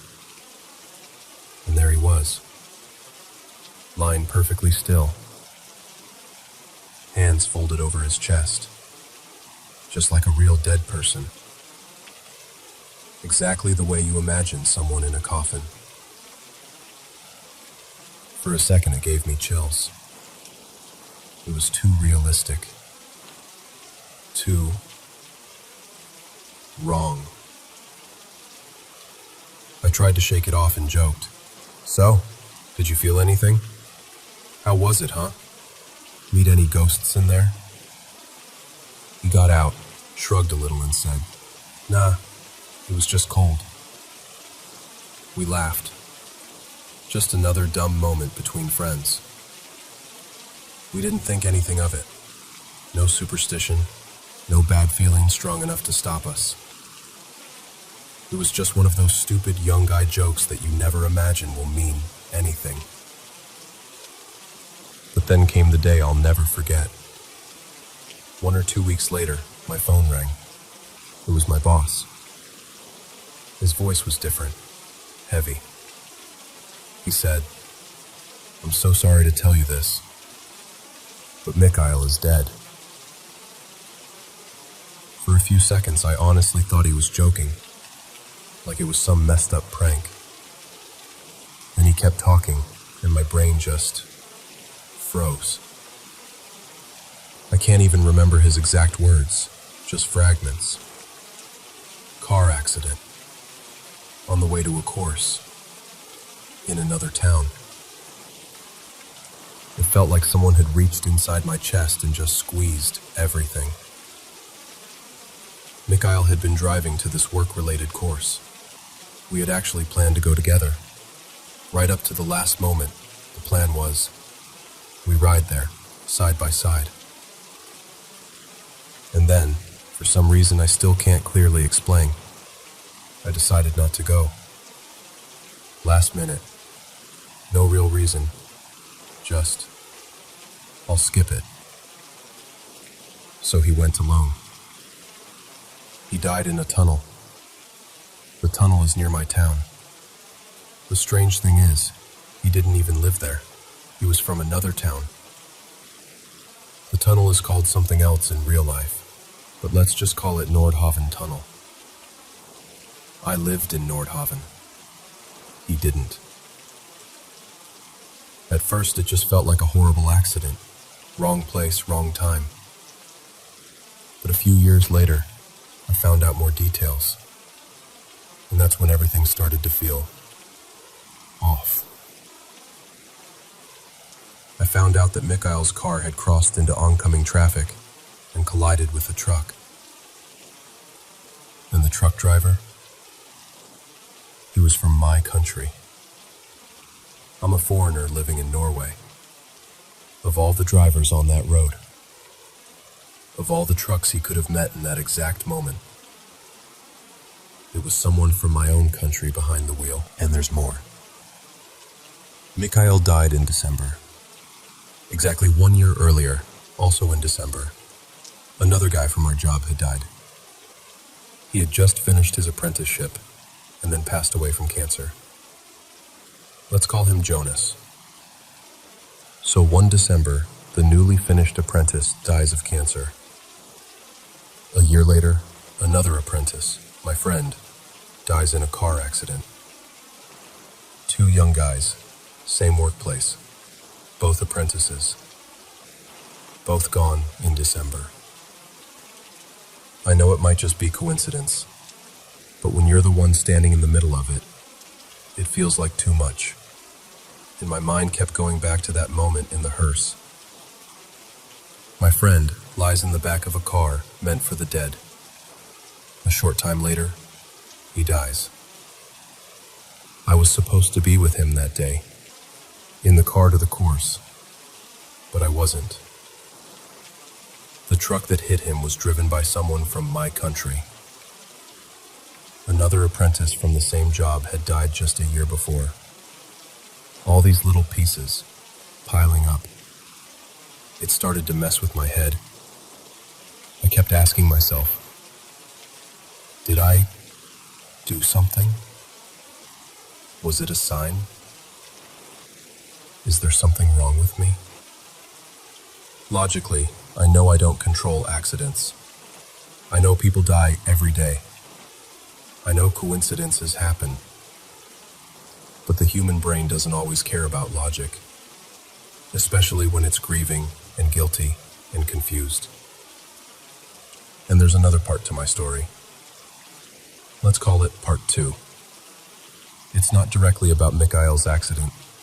It's more about my family, and about this feeling that maybe, just maybe, there's something in my bloodline, some pattern, some shadow that keeps following us. After I first shared this story online, someone commented on my post before it got deleted. They wrote something like, "I hope you don't have any genes or problems related to this.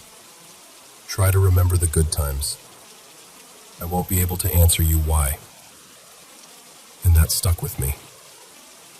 Because that's exactly it, isn't it? None of us can really answer why. We can list the facts, draw lines between moments, circle the dates on the calendar. But the why just sits there, silent. All I know is this. I had a friend named Mikhail. We laughed together. We worked together. One day, as a joke, he lay down in the back of a hearse and folded his hands like a dead man. Not long after, he actually died. And I'm still here, years later, trying to make peace with a question that probably has no real answer. But I'm trying to remember the good times. His stupid jokes, his kindness, the way he could make a whole workshop laugh with one sentence. If there's one thing I hold on to, it's that. wasn't just the guy from the story. He was my friend. And he was so much more than the way he died.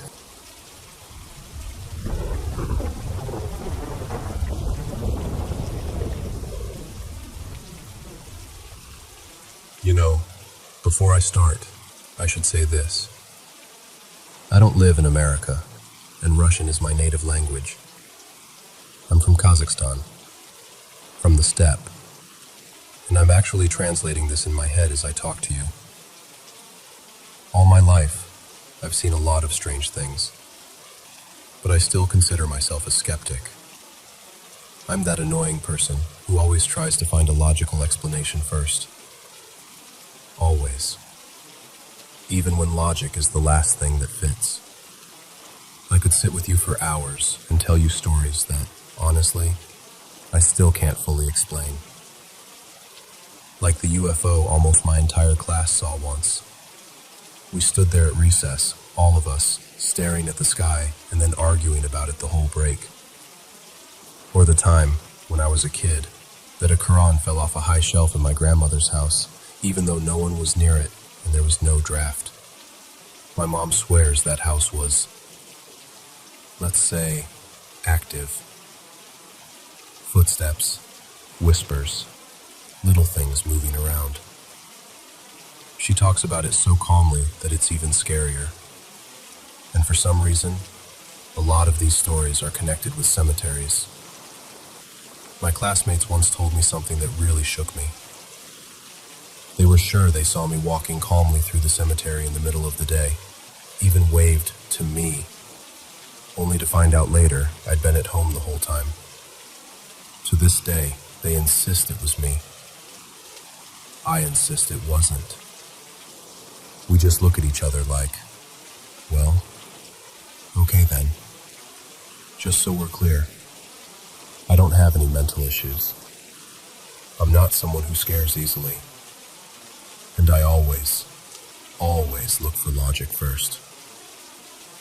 I've also had sleep paralysis, maybe a couple dozen times in my life. If you've ever had it, you know how it is. Your body is frozen. Your eyes are the only thing that move, and your brain happily serves you the worst horrors it can find. But by now, that doesn't scare me much. I even thought once, it would be kind of interesting to feel that intense fear again. But my logical brain just doesn't let it happen anymore. Anyway, that's all just to give you some context before I tell you this story. The one time I genuinely thought I might die. So, I was about 16, maybe 15 and a half. A winter evening. Back then, my friends and I trained like we were in the army. At least, in our heads it was like the harsh Russian army. Running, push-ups, wrestling, carrying each other on our backs, that kind of thing. We took it way too seriously. One night, after training, it was already dark, around 8:30 or so. We finished our exercises, said goodbye, and everyone started heading home. My friend, let's call him Timur, lived close by, but he was always uncomfortable in the dark. Not like a little kid afraid of monsters. More like he just hated being alone outside at night. He asked me, "Hey, can you walk with me to my place?"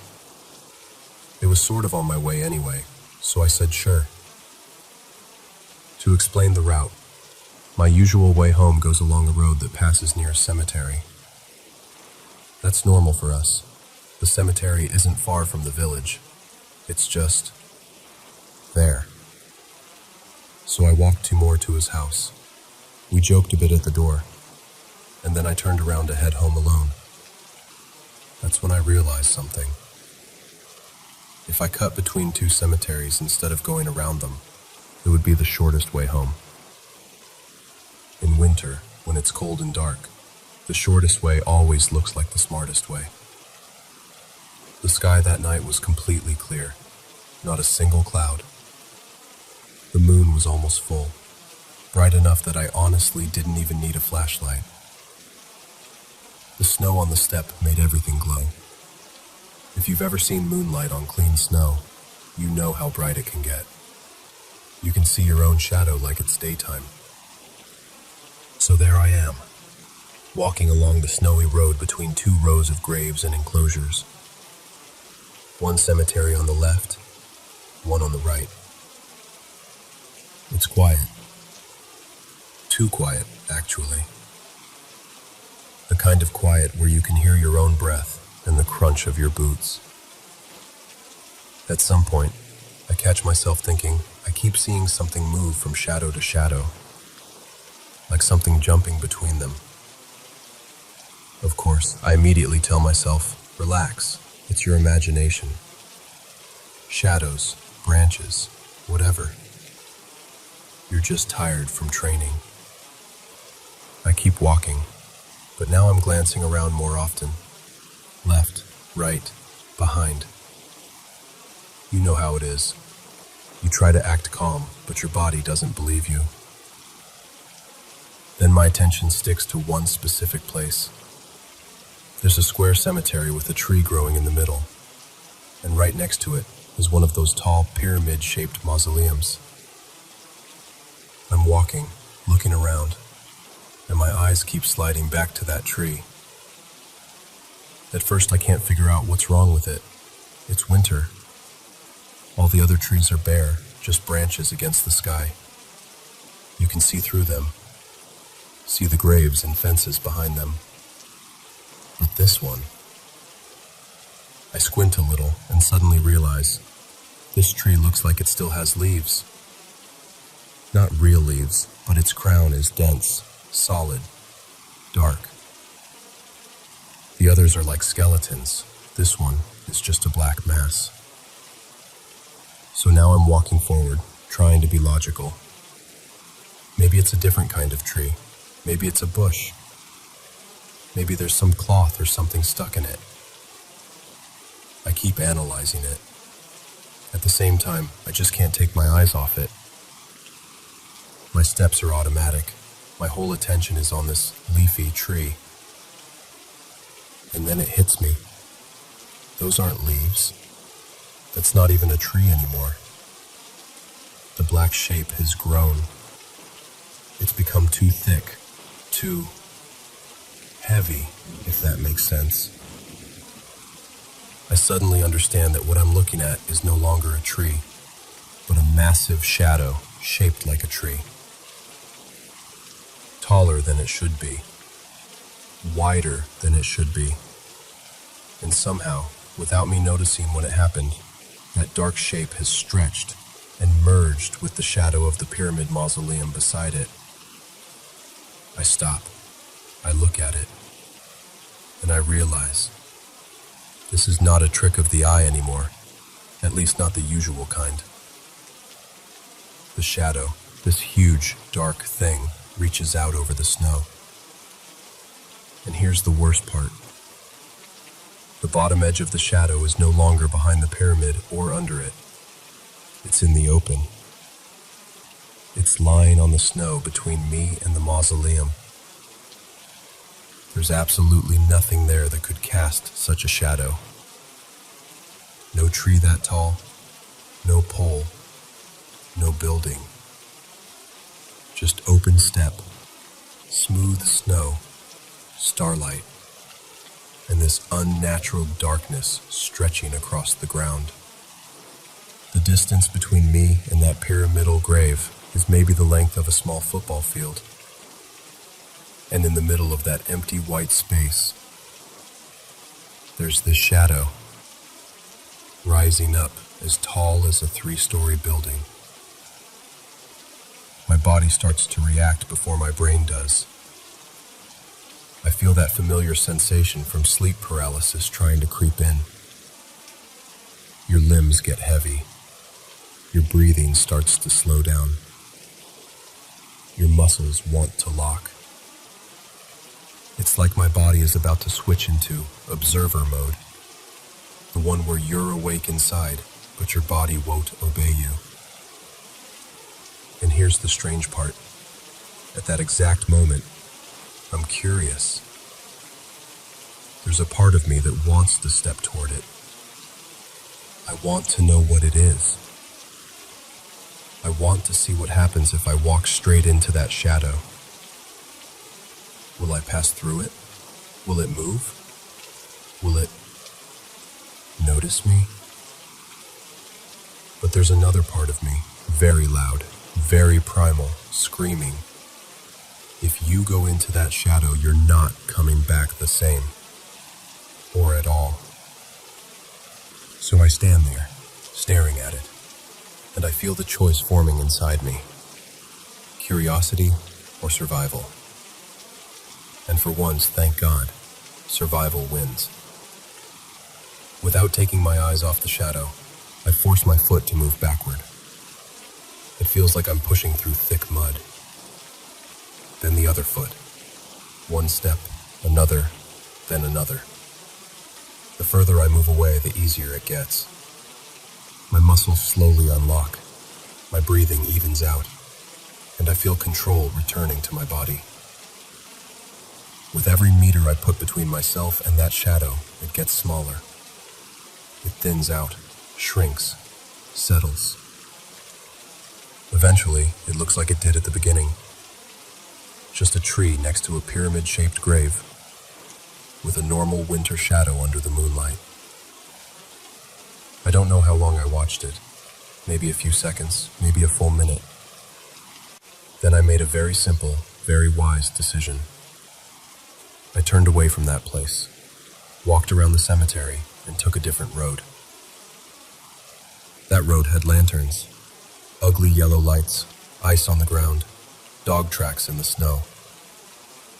But it was the most beautiful, comforting thing I'd ever seen. In the end, nothing happened in the physical sense. I got home in one piece. But inside, I knew I had gotten dangerously close to something I should not have approached.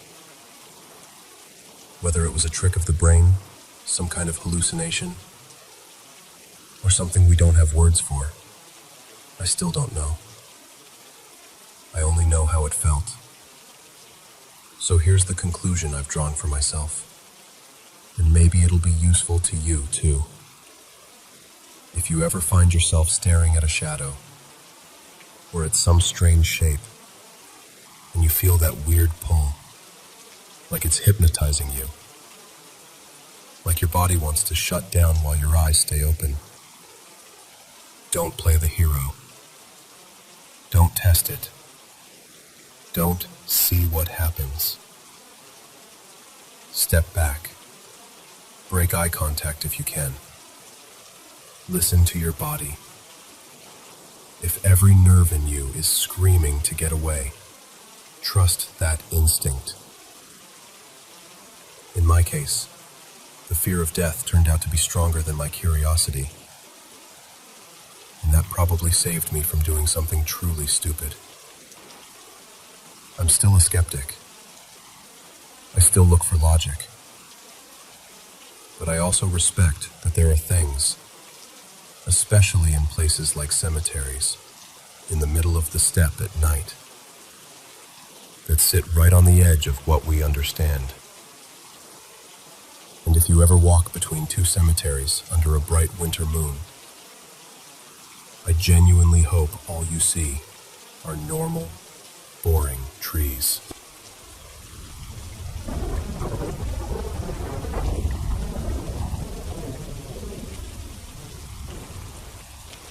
So, let me tell you a story about my dreams. When I was a kid, maybe first or second grade, I used to have this same dream over and over, where I was falling off a cliff, just straight down. My stomach would drop, my heart would be pounding, and right before I hit the ground, I'd always jerk awake. You've probably had something like that, right? That instant panic when you realize you're falling, and your whole body is like, nope, we're out of here, and wakes you up. After a while, I got tired of it. I remember one day, I must have been 7 or 8, lying in bed after another one of those dreams, and I thought, okay, Next time, I'm not waking up. I want to see what happens if I actually hit the bottom. So the next time the dream came, I knew it. I was falling again, wind rushing past, that huge empty feeling in my chest. In the dream, I was freaking out, but somewhere in the back of my mind, I was like, no, stay. Don't wake up. Just see what happens. It felt like I was falling forever, like I had hit terminal velocity, and there was no way out. The ground was racing up toward me, and right at the point where I thought, I cannot handle one more second of this, everything changed. I slowed down. It was like someone gently turned the gravity dial down from a 10 to a 1. My body kind of hovered, and instead of smashing into the ground, I just floated down and touched it, as soft as if I'd stepped off a curb. And that was it. No impact, no pain, just this huge wave of relief. After that, I stopped having those terrifying falling dreams. If I was in the air at all, something different would happen. I'd just take control and start flying, like a low-budget Superman knockoff. I'd be gliding over cities, fields, oceans, wherever my brain decided to drop me. And the cool thing was, the moment I started flying, I'd realize, oh, I'm dreaming. I'm in a dream right now. This was before I'd ever heard the term lucid dreaming. This was pre-internet, back in the late 70s, early 80s. I just thought, wow, it would be amazing if I could do this on purpose every night. It didn't happen right away, but over a few months I kind of trained myself. At first, I couldn't control the dream from the beginning, but once I was inside a dream, I'd know it was a dream. Even if I didn't have full control, there was that awareness, like this little narrator in my head going, relax, this isn't real. You're safe. Over the years, that awareness turned into actual control. At some point, I realized if I wanted to change something in the dream, I could. If I wanted to just let my mind run the show, I could do that too. I started treating it like a collaboration between me and my sleeping brain. And that's when I started using lucid dreaming to deal with nightmares. See, nightmares become a lot less scary when you know you're dreaming. Not great for the nightmare, but great for you. Instead of waking up the second something horrible happened, I'd stay. I'd be like, okay, if this is my dream, then I get superpowers. I get tools. I get backup. Sometimes it was like one of those old horror movies where the kids fight back using their dream powers. Except in my version, I actually won. I even had a dream once where this horror movie-style villain, like a mashup of every slasher character you can think of, showed up. And instead of running, I literally thought, nope, my house, my rules. And I took him out. It felt amazing.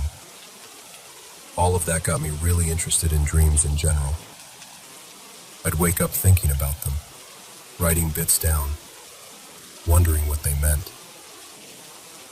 Later on, when I finally did get internet access, I started searching for other people who'd had the same kinds of experiences. Before that, I'd just pick up random books about dreams from the library and obsess over them. There were a few dreams where I'd meet someone who felt different. They didn't feel like a part of my own mind.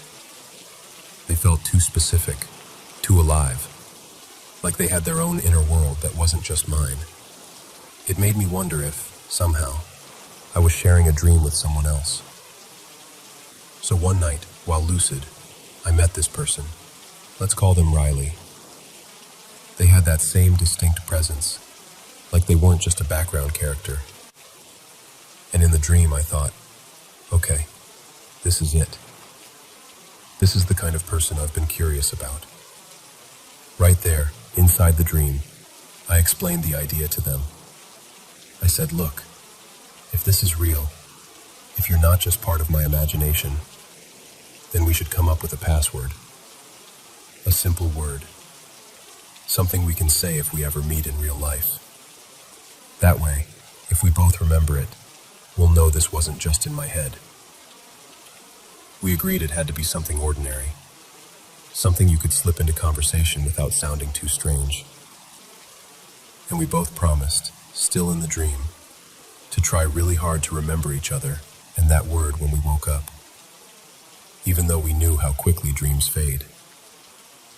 The word we picked was something simple, like lantern. Just an everyday word, nothing mystical. But inside that dream, it felt charged, almost sacred. Then time passed. This was around high school for me, and life moved on. Eventually, I went off to college in a different city, up in Seattle. I wasn't really thinking about the dream anymore. I just remembered that feeling, and that there was a word, and a person, and a promise.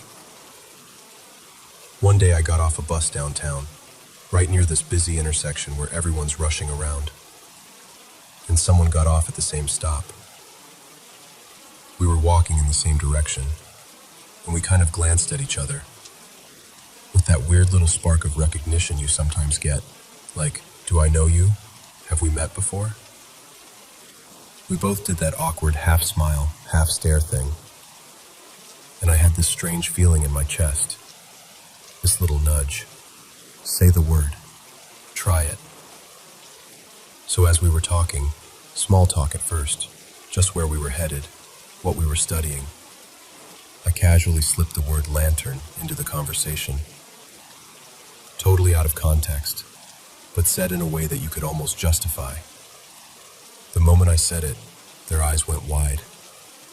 They stopped walking, looked straight at me, and said, "Wait, hold on. It's you." My whole body lit up. I got chills.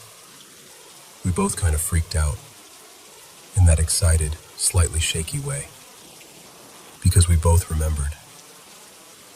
It wasn't vague like, oh, I had a dream kind of like that once. It was specific. We started trading details from the dream, where we were standing, what the place looked like, the exact conversation about the password.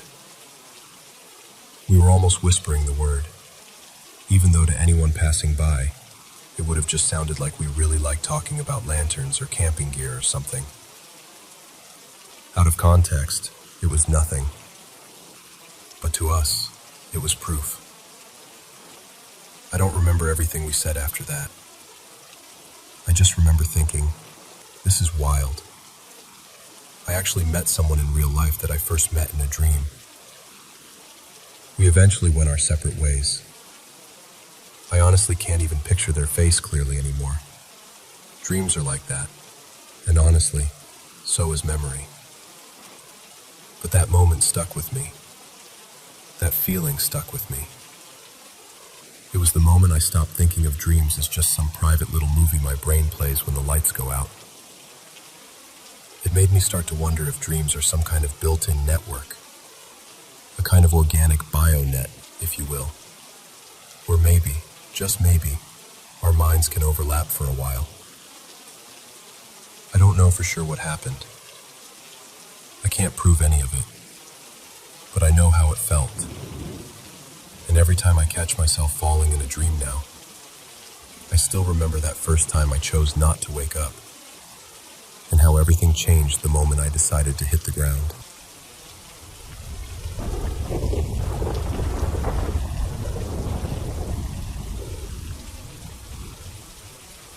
Two weird things happened in 2 days. The first one was a few nights ago, in broad daylight actually.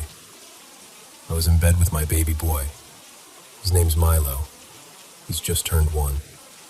And my little sister Camille, she's 7 and from France, was sleeping beside us.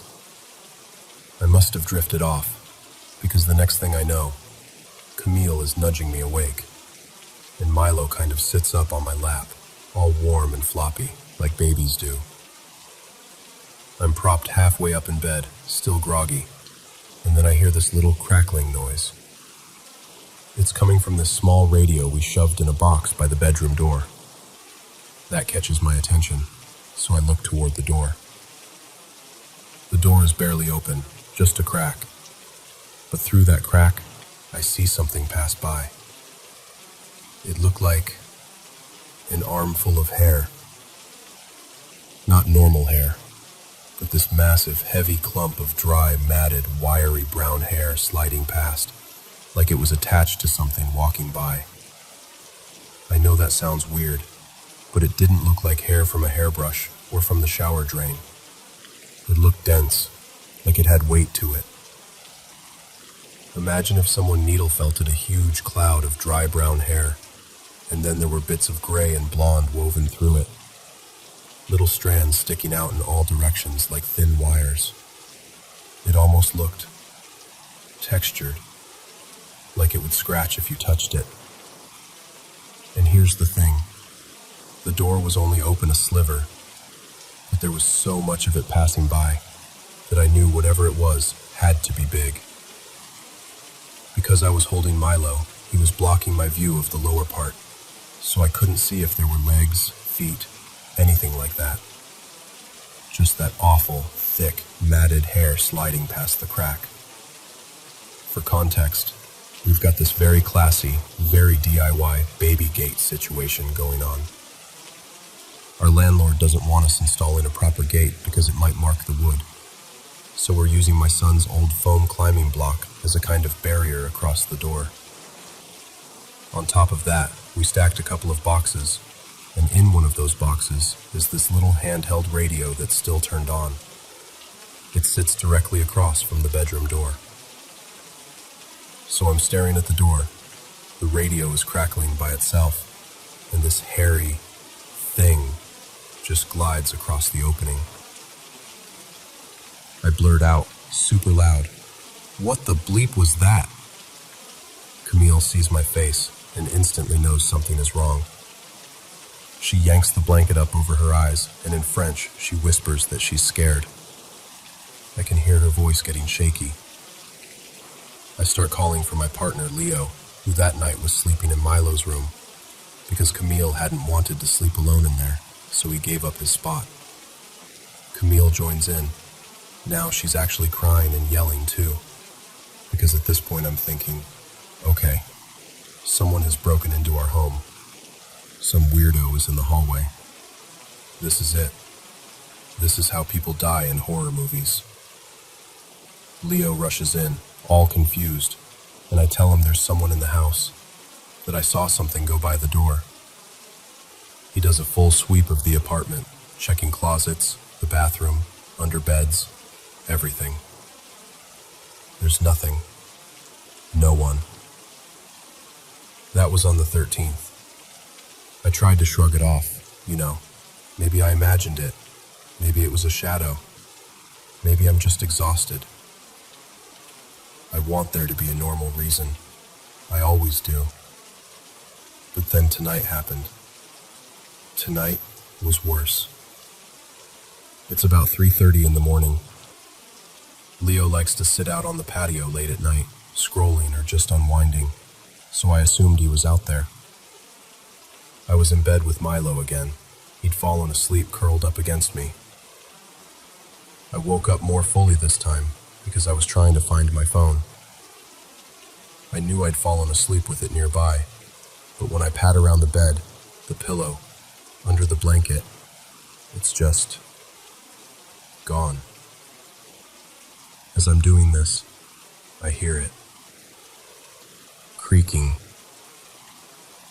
Loud, steady creaking. Right in front of my bedroom door. Now, I'm not a big person, but I'm definitely not delicate either.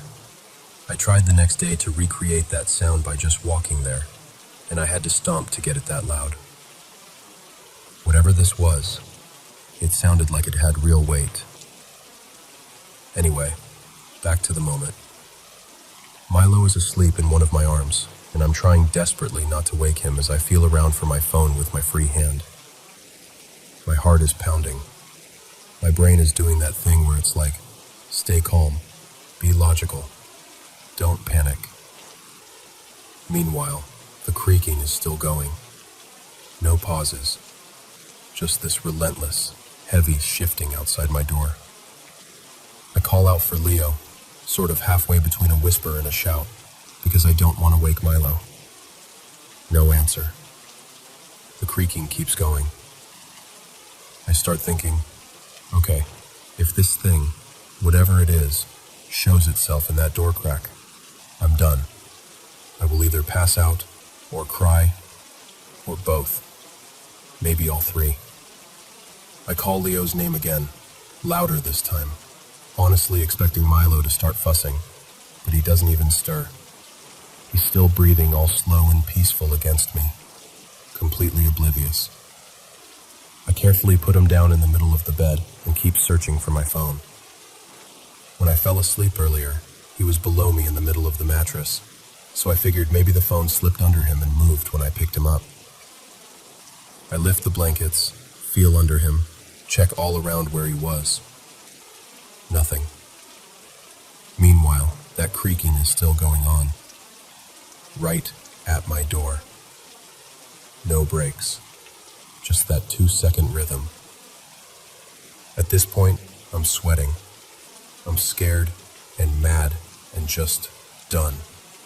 I scream Leo's name. Right as I do, I hear another noise. The creaking stops, and I see Leo's face appear in the crack of the door. I just lose it. I yell at him. What the hell are you doing? Why are you standing in front of the door like that and not answering me? He looks completely confused. He goes, What? I just came out of the bathroom. I heard you. Now, our bathroom is to the left of the bedroom. It's tiled. No wood floor in there. So those creaking sounds? That wasn't him standing on the wood outside my door, shifting around. I ask him, You weren't just standing right here like a creep? You weren't pacing or something? And he's like, No, I swear. I was in the kitchen and then went to the bathroom. You must have been dreaming. Here's the thing. If he'd been in the kitchen, I would have heard him. The kitchen floor and the hallway both creak. There's no way he could have been stomping around out there for almost 10 minutes without me hearing him walking to and from the bathroom too. And I wasn't lying down. I was sitting up, actively searching for my phone. I was awake. Leo knows I'm sensitive to this kind of thing. I've had stuff happen all my life. I could probably fill a whole book with ghost stories. And normally he's pretty good about validating me. This time, though, he kind of half shrugged it off, saying maybe I was in some half-sleep state or something. And I get why he'd say that. Honestly, it's one of the explanations I'm considering too. We've lived in this place since September, and nothing weird has happened until this month. The only other tiny thing was once I thought I saw a little figure in the kitchen about the height of my son in my peripheral vision. I joked that Milo was astral projecting while he napped. I used to do a lot of astral travel when I was younger, so it's kind of a running joke between me and myself. The last few nights, though, I haven't been out on the patio with Leo like usual, listening to creepy Reddit stories and laughing. My health has been rough. I have lupus and PSA, and lately my treatments have not been going great. Today was actually the first day I took a new biologic, and it's made me feel pretty sick. I even broke out in a couple of hives. So I'm extra tired, falling asleep during shows I want to stay awake for after Milo goes to bed. So I checked the floor. I tried reproducing the creaks with my own weight. I retraced where my phone could have gone. I went over everything with that logical, nerdy part of my brain. And here's where it gets even weirder. After all this, after Leo and I talk and things calm down, I finally spot my phone. It's on my desk, right next to my head, within arm's reach. Like, if it had been there the whole time, I would have seen it. I swear to you, I would have. It was literally right there, screen down, as if it had just appeared again where it should have been from the start. So now my brain is trying to make sense of it all. The weird matted hair thing I saw a couple of days before. The creaking. The missing but not missing phone. Leo being in a totally different place than where the sounds were coming from. My son asleep through everything. My own exhaustion. The new meds. The most honest way I can put it is this. It felt, for a moment, like me and Milo were in a slightly different version of reality. Just a hair to the left of everyone else in the apartment. Like we were in the same place, but not synced up. And whatever was standing at my door, whatever was crossing that hallway with all that heavy, matted hair, belonged more to that other place. I even asked my friend Nolan, he's kind of my go-to spiritual/nerdy hybrid friend, if he'd ever heard of people feeling like they're trapped in some other layer of their own home, while everyone else is just living normally around them. He said he has heard stories like that, about people being out of phase or whatever you want to call it. Maybe I was just in a weird sleep state. Maybe the medication and the fatigue made me hallucinate.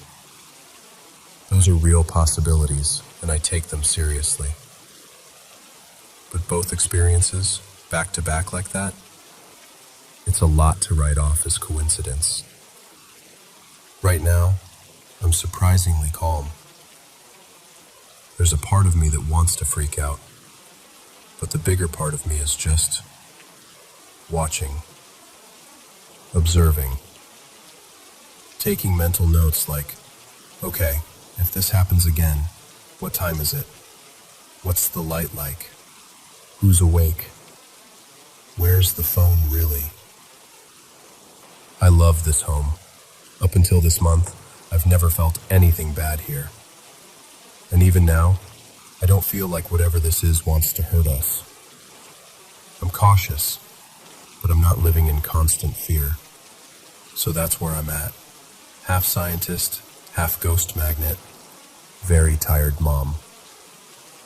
Keeping a close eye on creaky floors and door cracks, and making sure my phone is exactly where I think it is before I go to sleep.